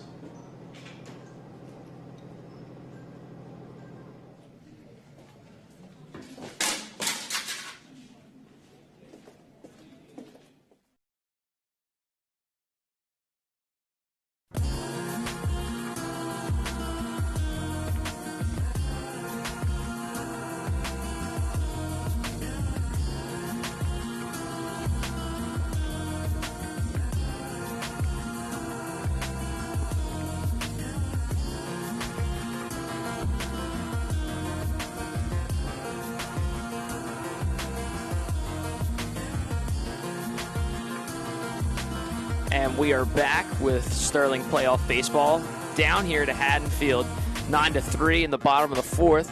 Leading off the inning will be Joe Romano, followed by Scott Leverton, and then last due up is Santino Pagaro. 1-2-3 here for Sterling, and Strauss and Schulz, you know, got to be able to produce with the top of the lineup here.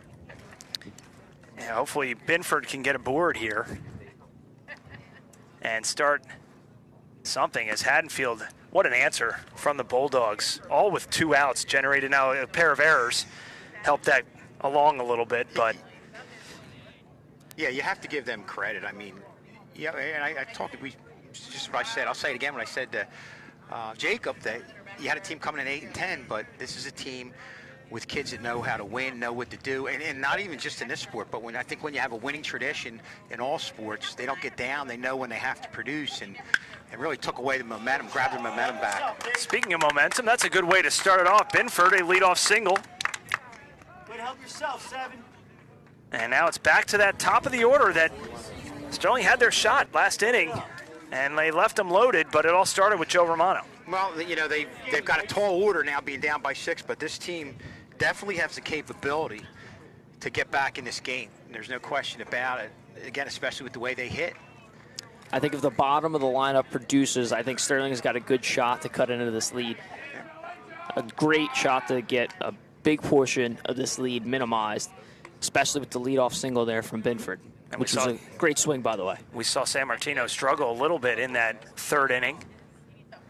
Yeah, he got a little able to get out of it. He got a little rattled that Sterling was starting to come back, and his defense wasn't making plays for him. And I think we saw the last thing, the same thing from Binford last inning. You know, gave up a base runner, got a little rattled. Defense, you know, 2 errors on the one play that scored 2 runs. You know, he was able to go out and get the final out of the inning, but still, you know, the damage was done, and he seemed a bit off there on the mound. Low, ball 1 from San Martino. Good job by Binford getting on. They always say when your 9-hole hitter gets on base, then you get top of the lineup. It's almost like having an extra leadoff hitter there. Yeah, absolutely. You know, just did his job right there. You know, being the leadoff man in the order for this one. Got to go out, and being down by 6, you got to be able to produce. Mono looks at a strike at the knees, 1 and 2. Leverton waits on deck, both of which are 1 for 2 with runs scored today. San Martino really working down and getting that low strike call. And he's going to keep going there. A little too low there. Evens the count at 2 and 2. We've seen a lot of good 2-strike approaches. That's how Sterling got most of their 3 runs, is by having good 2-strike approaches and just focusing on hitting the ball, making contact with the ball, and just, you know, not really hoping for an Haddonfield error, but just not going down to the K. Staying alive is Joe Romano. Stay strong, 4. Good at bat, and we mentioned how many statistical categories Joe Romano leads in, and 7 statistical categories offensively for Joe Romano: hits, singles, doubles, triples, runs, average, and on-base percentage. Just a brilliant season from Joe Romano. Yeah, and filling in the void, playing third today and doing a good job there. And he looks at a called strike 3 for the first out. Great pitch right there. Yeah. Got the corner. That's a big out for San Martino. Big out, especially, you got top of the lineup coming up. Yeah. Sterling looking to do some damage, down 6. Strikeout number 5 on the afternoon for San Martino as Leverton digs in and looks at a ball outside. And I think the big difference here on why Haddonfield has amounted to this lead is what we were talking about earlier, is the 2 runs. On the ground to third base. Agnew goes to second for 1. Is not going to get a speedy Leverton at first base, so they're calling him safe. Nope, they got him. I was going to say, momentarily. He tried. It was a good sell, but a shot. 2 away. But going back to what I was saying, Sterling right now has had more errors and more walks. And you see they're down by 6. Sure. You have to minimize the errors and the walks, and you'll win the game. Especially in playoff baseball. Absolutely. Playoffs is when, the lights shine the brightest, so to speak. Santino Pagaro, 1 for 1 with a walk, is the senior. And we saw him have a great at-bat the last time he was up, hoping to replicate that with 2 outs and a runner on. 2-0 to Pagaro. The last of the Pagaro family to come through Sterling High School. Sister Mia graduated in 2019, a 4-year class officer.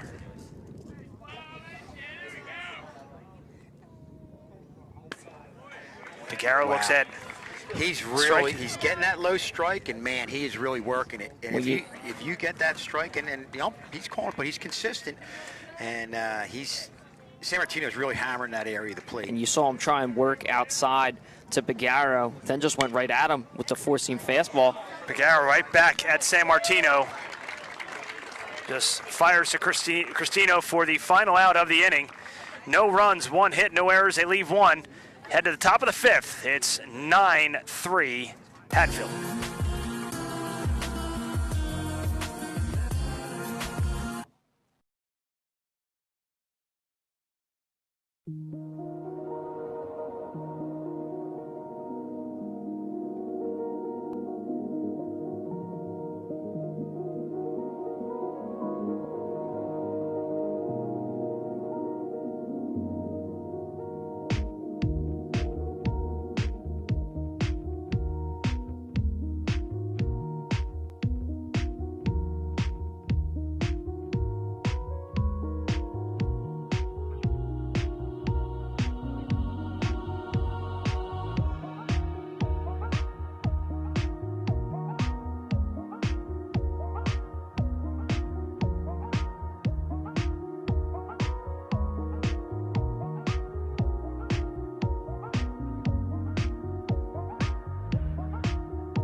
Back to live action. Sterling and Haddonfield, first round of the South Jersey Group 2 playoffs. Rob Strauss, Kevin Schules, Jacob Clark. And we have a pitching change on the mound. It's going to be Ronnie Morello on the mound. And so Darian Binford's day is complete. Tough outing for Darian Binford, but had some really nice moments out there. Did all he could, and I think the big thing with this game is the way things transpired over the last inning with Haddonfield. Darren Binford almost getting out of it with no runs, going through the top of the lineup. Then with 2 outs, they had that nice 2-out rally and have never looked back since. And Sterling with the top of the lineup up really needed to at least get a couple runs right there. So right now, the momentum's clearly swinging back in Haddonfield's end. 9 1-2 hitters up for the Bulldogs here with a pretty sizable lead here at 9-3. And Morello's job right here should just be to hold Haddonfield where they're at. First pitch bunt. That's a beautiful bunt. That's going to be a base hit. And they throw it away, and that's going to allow Casco to go to second at least. He's going to try for 3, and it's going to be a 2-base error. And right there, you see it as a physical error, but I also see it as a mental error there by Ronnie Morello. You know you have no shot at getting him at first. Why throw it? And now you have a runner on third with no outs.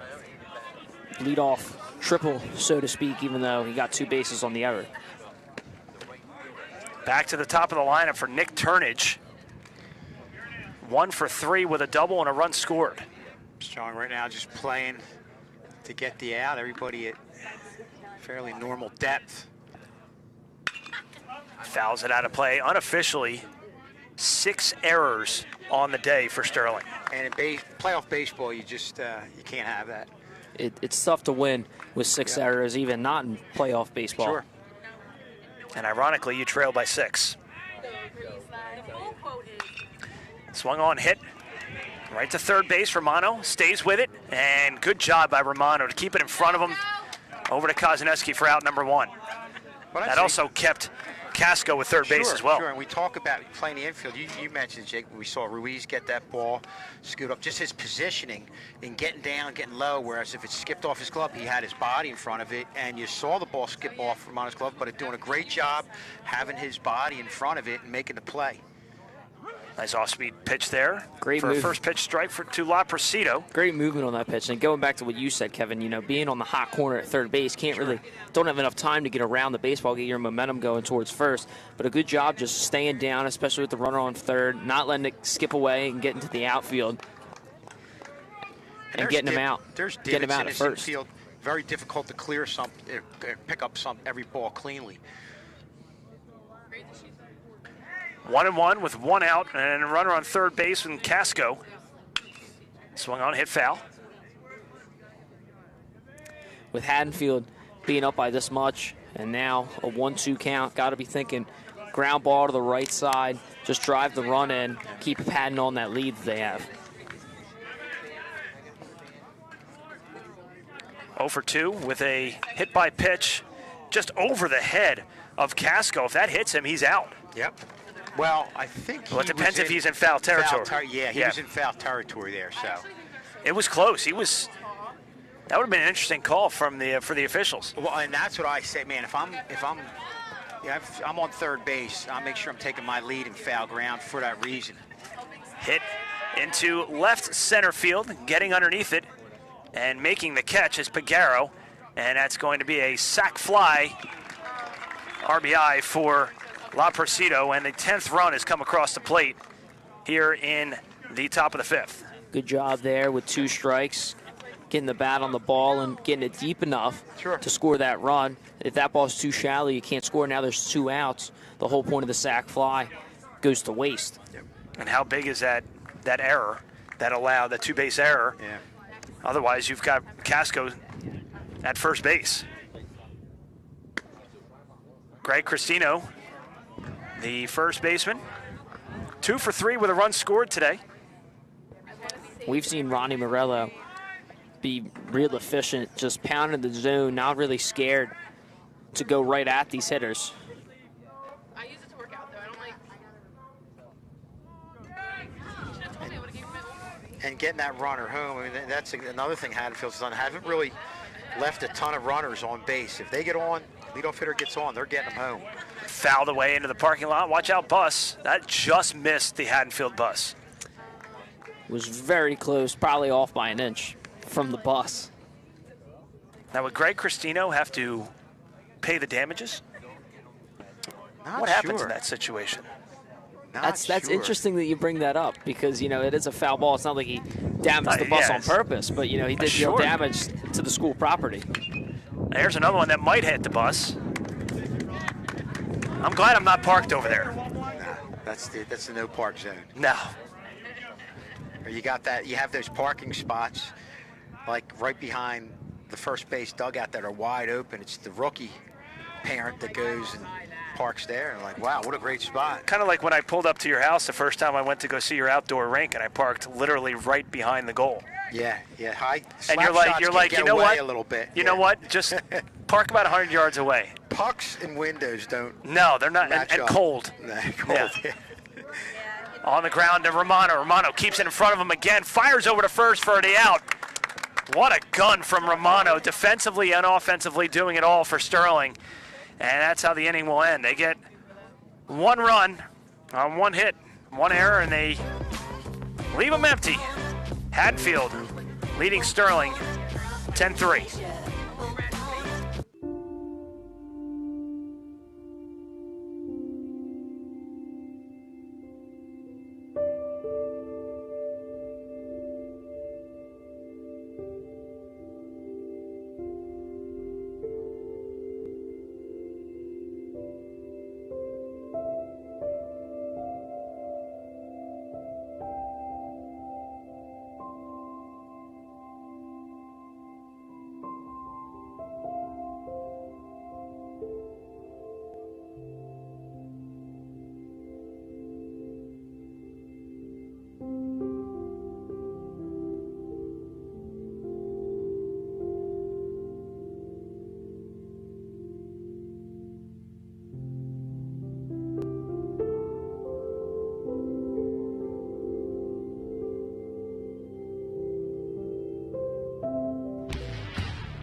Three Sterling.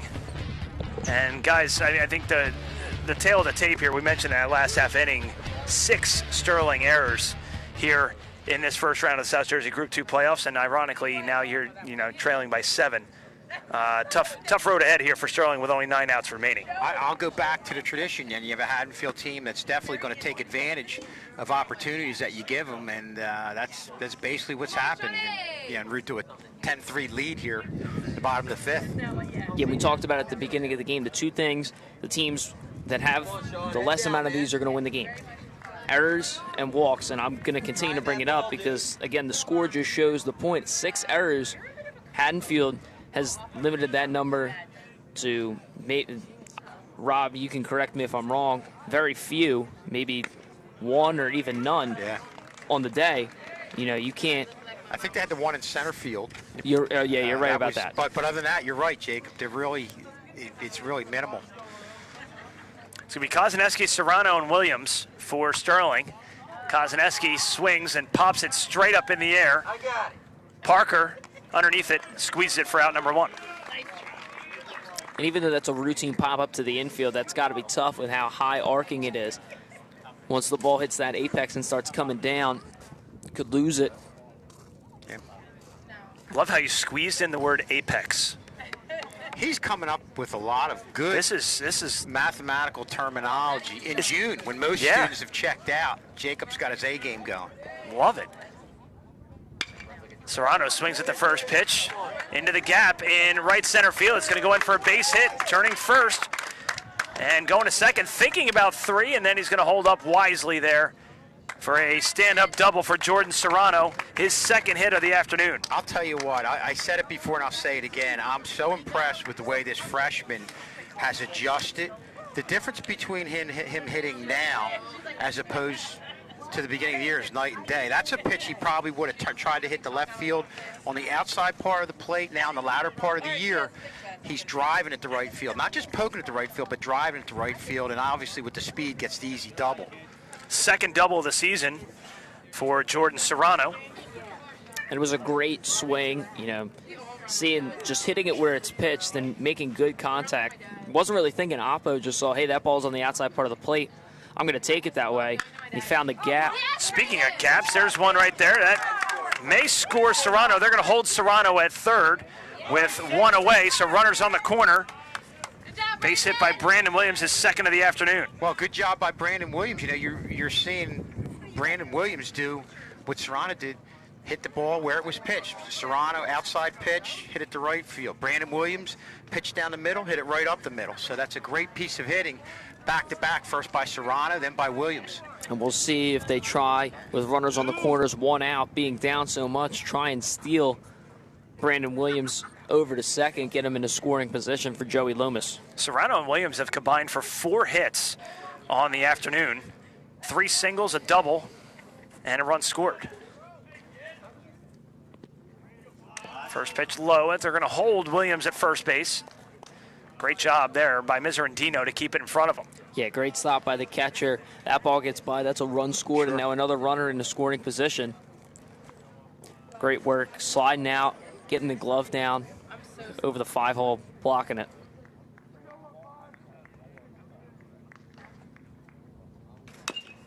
On the ground, foul. Looking at the flag over our right shoulder here, and looking, it's blowing straight out right now. Looks like we've seen a lot of balls carry out to the outfield today, and just noticing that now. Yeah, you get a good swing on one with the wind blowing out that way. You got a good chance to put one over the fence. Anybody that's done anything outdoors here on the athletic complex knows that the winds here swirl around quite a bit. Not as much here in the springtime, but definitely early spring and the latter parts of the fall. It can howl out here. I know I've brought this up a couple different times in the different broadcasts, but the worst day ever was about 2 weeks ago in a lacrosse match. All the equipment was on the table. The wind was so bad that it blew the table over with the equipment on it. Goodness. Hopefully Paul Mays isn't listening. Yeah. The equipment's fine. If Paul Mays is listening, it didn't happen. I just made that up. It's a good story. Exactly. Right back to the pitcher. They're going to try and go to second for one, and they go to first for the double play. What a double play. 1-4-3 double play to end the inning. No runs, 2 hits, no errors, and none left. And they leave 1 technically. And that'll do it for the 5th inning. Still 10-3 Haddonfield.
(10-3) Haddonfield as we move to the away half of the 6th inning. Rob Strauss, Kevin Schulz, and Jacob Clark.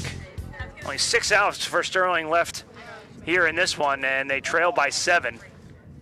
And Sterling has not beaten Haddonfield since May 9th, 2017. Haddonfield has won 7 straight. In the last 5 games, Sterling has been outscored 46-7. Well, and Sterling today has just beaten themselves with the errors. 6 errors, those are all self-inflicted wounds that have caused Haddonfield to score.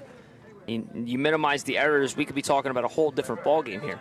I think the turning point was that the 2-out rally that Haddonfield had. No question about it. And answered. Sterling was within 2, and then they busted it open with 4 runs, all with 2 outs. Yeah, absolutely. 2 outs. Darian Binford just looking to get out of the inning and just struggled, and the Haddonfield hitters really excelled, driving balls into gaps, and a few errors, scored 2 runs. Here's how it went in the 4th inning. As we reflect back on that inning that we're talking about, first 2 outs, Turnage and Laprecido, relatively quickly. Then it went single, double, walk, single, 2-base error, and then the inning ended, and that was all she wrote. Well, and that 2-base error was a killer because what you didn't mention was it scored 2 runs. Minimize the errors there. They're out of the inning. It was a ground ball, I believe, to the shortstop. Just slipped under the glove, and then a poor job over at third base, corralling the throw. And Not sure who Haddonfield would play if they win this game next, but you have to figure they're going to go with La Presido, who pitched against us the first time around here, the game we had on Channel 19, and we said he's a lot like Binford. I'll let you call this Hit one, in the Rob. air, deep to center field. Serrano looks over his head, and it is a ground rule double.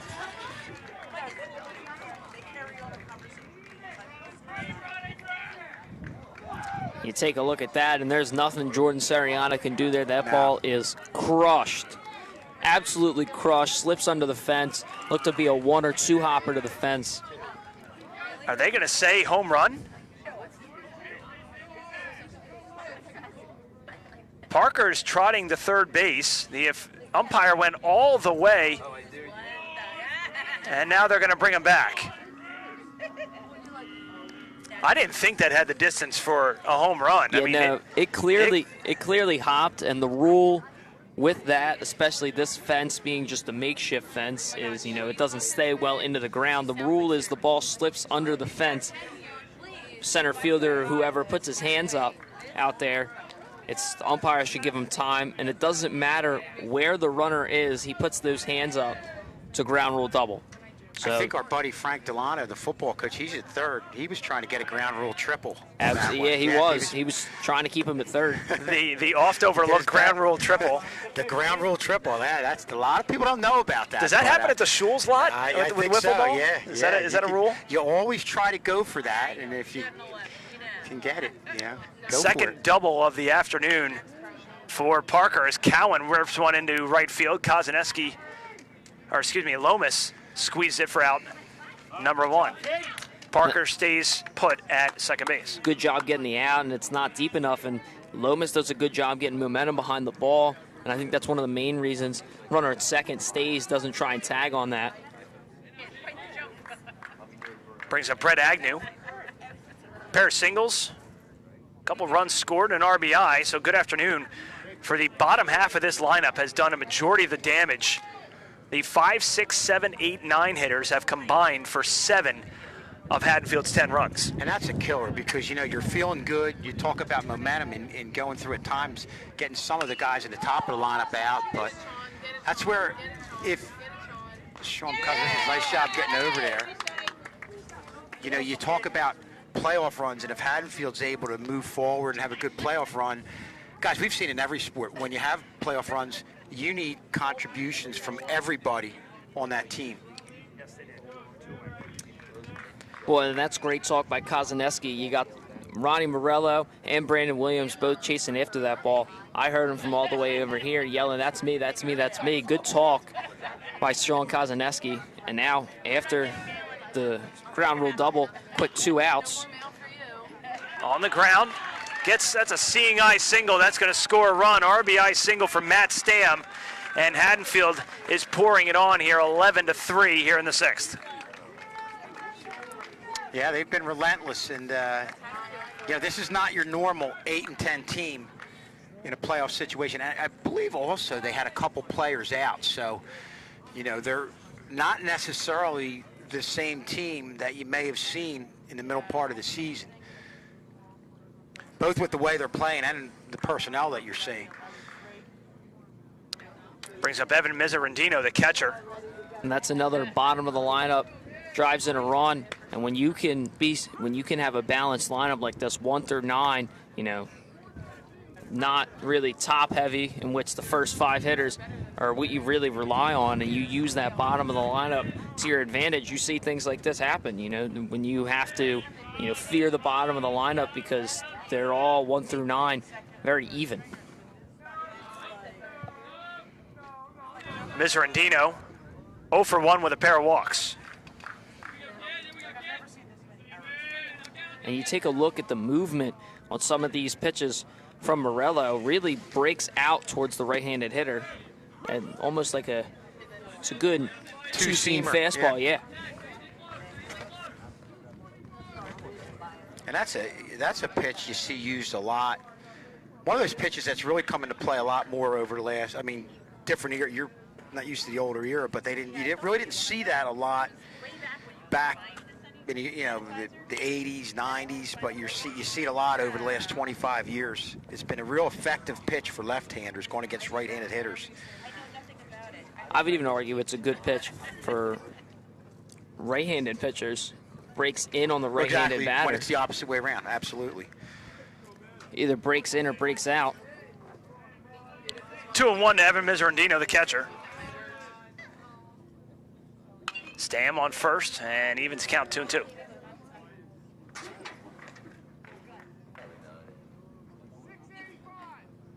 And if you can really locate that two-seam fastball, it can be a great pitch for you, either right-handed or left-handed. Yeah, more so. You're right. More so towards with the right-handed hitter.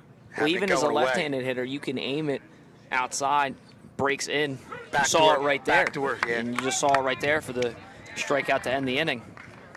First strikeout of the afternoon for Morello. Haddonfield gets one more to pad the lead, 11-3. They get 2 hits as well, no errors, and they leave 1. We'll head to the bottom of the 6th, Sterling trailing by 8. If you're struggling with consent, just imagine instead of initiating sex, you're making them a cup of coffee. You say, "Hey, would you like a cup of coffee?" And they respond with, "Thank you, I'd love a cup of coffee." Then make them a cup of coffee. However, if you ask them, "Hey, would you like a cup of coffee?" and they answer, "I'm not sure," you can make them a cup, but be aware that they may not drink it. If they decline, this is the important part, don't make them drink the coffee. Just because you made it, that doesn't mean that you're entitled to watch them drink it. If they say no, don't make them coffee to begin with. If you can understand how utterly ridiculous it is to force someone to drink a cup of coffee and recognize when someone doesn't want coffee, then how hard is it to understand it when it comes to sex? Whether it be coffee or sex, consent is everything. In the first round of the South Jersey Group 2 playoffs, Rob Strauss, Kevin Schules, Jacob Clark bringing you all the action live here on Channel 19 and across the world on YouTube. So glad you joined us here on a beautiful afternoon here for some playoff baseball. Softball, we mentioned, won yesterday, 7-3, and a real, not the cleanest of games, but they got the W nonetheless, and they're moving on to the second round to face Haddon Heights. That game will be on Thursday, we understand now, due to, or is it Friday? I believe they're going to try and play it Thursday. I know the weather's supposed to be dicey both days, so they might, depending on what happens. Just stay tuned. We'll give you updates. A good win yesterday, but there's certain things, a couple errors here and there that they know. There's areas they have to patch up if you want to move on, continue to move on. No question about it. Yeah, they still have, and the job is not done. They got the first round win. Now they have a tough opponent in Haddon Heights, the 3 seed, who they split with in the regular season series. And both teams, know each team's strengths and weaknesses. It's just which team will be able to exploit it tomorrow or Friday. Yep. Chestnut swings on the first pitch. Up in the air. Wynn's going to carry this one, make it interesting. But coming in and making the catch is Casco for the first out. When you see here, this one just hangs in the wind, gives the center fielder enough time to track it, just hangs a little bit much, gets that one on a little bit more of a line that drops in for a leadoff single. Also at Parker and Stam, they're retreating as well. And good communication there by the Bulldogs. That's Casco's ball all the way there. Oh, no question about it. If you're an outfielder coming in, a much easier play for the shortstop or second baseman going back. Toughest part is, as an outfielder, coming in, you got to realize, can I get there? That's the biggest problem, especially if you're playing back. It's can I get there, or is the infielder, gonna be there before I get there? Like, can I make it there in time, or am I gonna have to? If I do, am I gonna have to lay out for it, or am I just not getting there at all? Yeah. Brings up Jimmy Kelly, 1-0. In there for a strike. Doesn't like the call.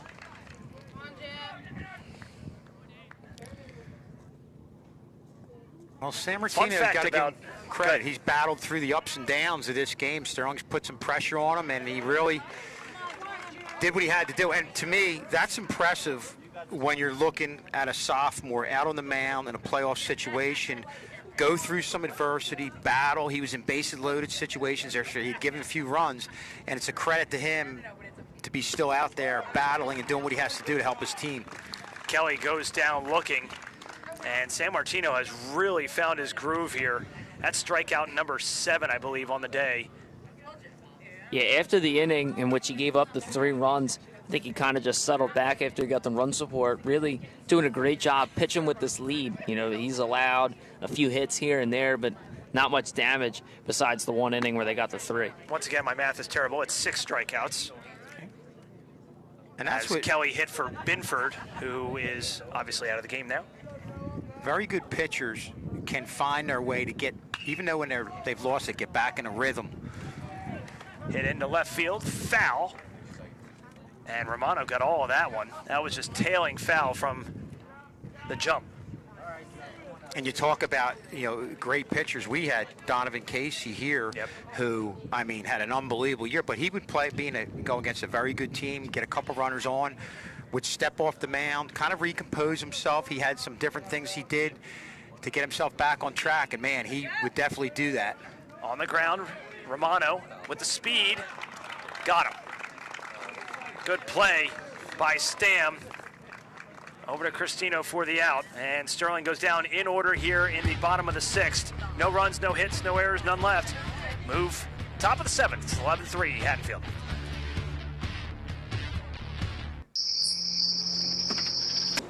I've been awfully concerned about you.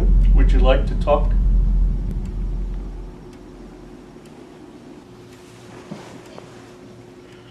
You've been locked up in the basement for numerous weeks.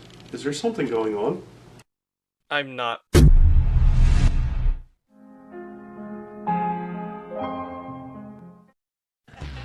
11-3 as we move to the 7th inning. Haddonfield really blew this one wide open in the last couple innings. For Haddonfield, it will be the 9-1-2 hitters.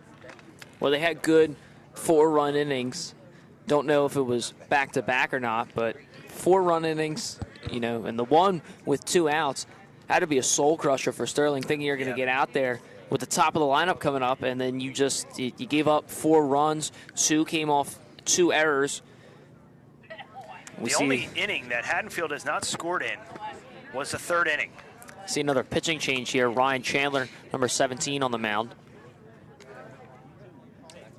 Haddonfield gets 1 in the 1st, 4 in the 2nd, none in the aforementioned 3rd, 4 in the big inning, 4 in the 4th, 1 in the 5th, and 1 in the 6th, guys. And they've left runners on base as well. So there's still opportunities there for Haddonfield. Sterling, that 2-out rally by Haddonfield just absolutely was, like, I'll use your words, a soul crusher. And we said a couple times, the bottom of the lineup, at times when you feel like you're getting out of a situation, the bottom of the lineup came through for Haddonfield.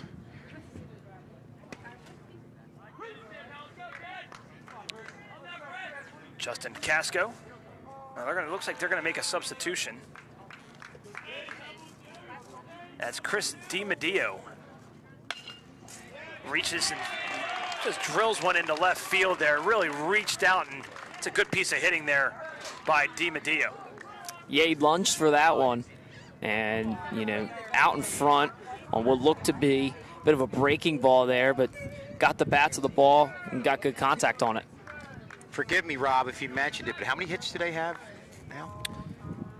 Counting that one? 12. Wow. And again, like you said, you combine the errors with that, and that's why we're looking at an 11-3 game right now. Back up for Nick Turnage, the leadoff man. 1 for 4 with a double and a run scored. Turnage has had a big day, a big year also, I believe. Check out what he's hitting.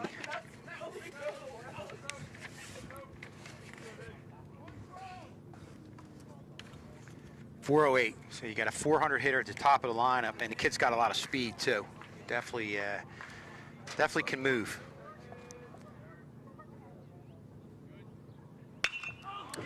Looped into right field. Lomas underneath it makes what appeared to be a routine catch. Easy for me to say, sitting where I am, but that was trailing I'm going to teach you how to use to his left. As long as you get them, right? Yep. As long as they don't hit the ground.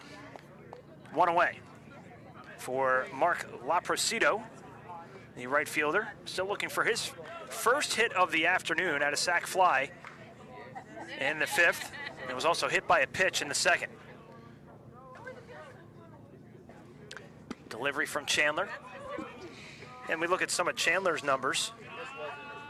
27 innings pitched, ERA of 3.88 with 29 strikeouts. He's come in and done a nice job this year. You know, one of those guys who, obviously, you're going from your freshman to your junior year, skipping your sophomore year, and you're playing at the varsity level, but really it's like your sophomore year, and you're gaining experience and getting better as the year goes on. And of course, definitely done that. All of the teams were affected by the COVID break last year. Unfortunately, spring sports across the globe canceled. I mean, if you're canceling Olympics, then that's kind of a big deal. But how much do you think this affected these kids in terms of their development with not having the chance to get out and play? No question about it, because, you know, and Jacob mentioned the difference between playing at the JV level as opposed to the varsity level is just night and day. Yep. Night and day. I mean, and you know, so that's why I said a lot of these kids have really improved through the year. And probably what I'm saying about Sterling has happened with all teams, I'm sure.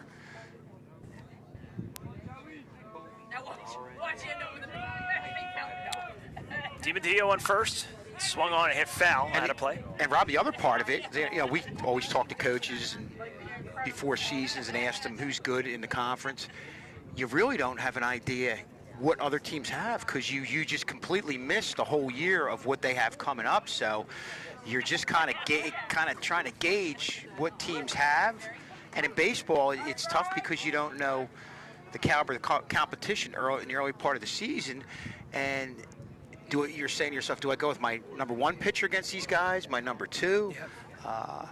And you throw in the fact that some teams had guys out with COVID issues. What type of a lineup am I facing? It's been a challenging year across the board for every coach at every level. Swung on, hit foul. Lomas trying to track it down in foul territory. He gives it a run, can't get there. But it has been really challenging for coaches, players, parents, teachers, administrators alike this year, and want to give a big shout out to the administration and Scott Manlove, athletic director's had his hands full all year long. A first-year athletic director. Yeah, nonetheless. Just doing an outstanding job. You can survive this year. Next year is going to be, hopefully, a little bit easier once fall sports roll around, which is only a couple short months away, believe it or not. Football and girls tennis will start August 9th. And you're like, wow, that sounds like a long ways away. It's 2 months away. Yeah. Summer always flies by. No, you're not kidding. Especially if you're a football or girls tennis coach. Mm-hmm. Greg Cristino. Pair of singles and runs scored. Pair of RBIs to go with it as well. DiMatteo at first base after the leadoff single. Swung on, hit in the air, a mile up in the air to left center field. Underneath it is Piguero, who squeezes it for the final out of the inning. Last chance for Sterling. They trailed this one 11-3. We'll get off to a quick break, come back with the bottom of 7th right after this.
11-3.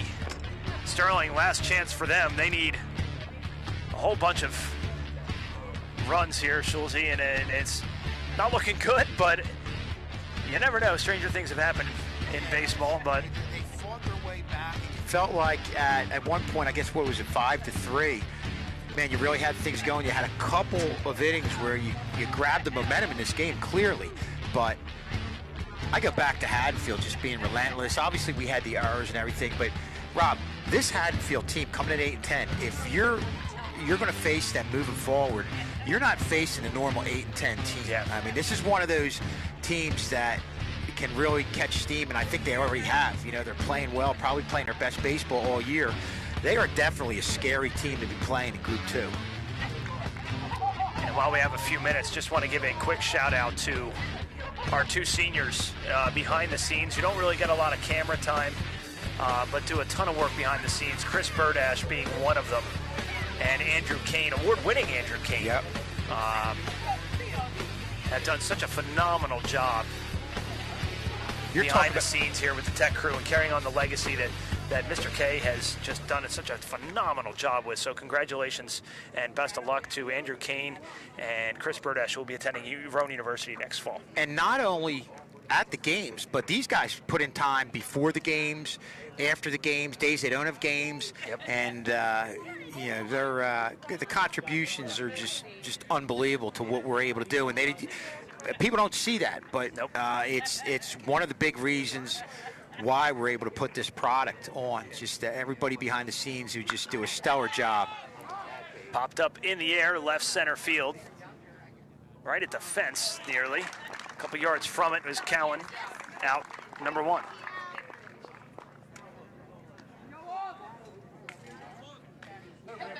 Could potentially be the last at bat for Santino Pagaro, the left fielder. 1 for 3 on the day. Santino having an outstanding year this year. Again, hitting, I believe it was 308 coming in. Has 385, I'm sorry, 385 coming in here. On the ground, first pitch, right at the second baseman. Stam over to first. Pagaro was hustling all the way, but a nice play by Stam. 4-3 on the putout. Well, that's the other thing. You talk about the difference in fielding. Haddonfield, for the most part, has made the plays in the field. And that's another thing that you're going to have to do moving forward in playoff baseball. Almost legged that one out, did Pagaro. It's a bang-bang play at first. Umpire right there all on top of it. And no complaints from Kozaneski, the first base coach, who gets to see his son and what could be his final plate appearance. Check swing. Good job by Sean holding off. And they're saying he went. They appealed down to first base, and they're going to say he went. That. 0-1. Come on, Johnny, make it count.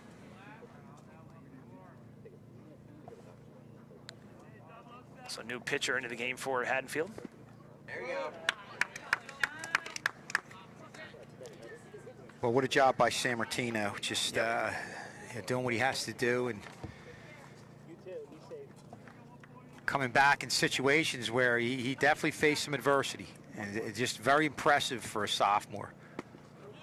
Inside part of the plate, 1 and 2. Sterling down to their final strike. Come on, Johnny.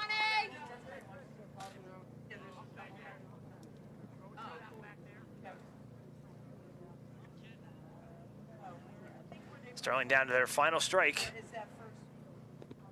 Bounce right in front. Good eye by Sean Kozaneski. As Laprecido in the game now.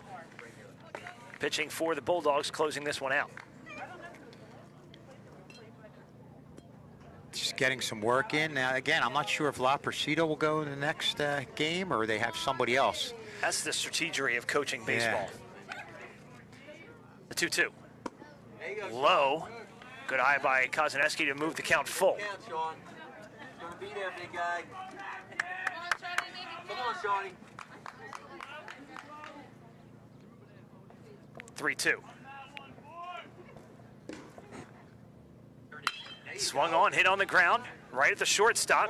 Parker over to first for the final out, and the ball game is over.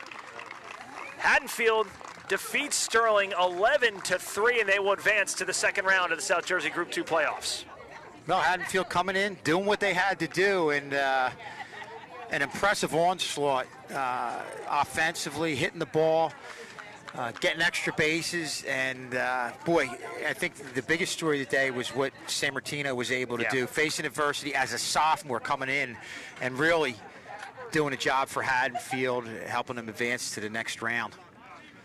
Again, big shout out to the seniors on this baseball team. Have worked really, really hard. But how about these guys behind the scenes? Chris Burdash right in the middle there. Andrew Kane to his left, waving there.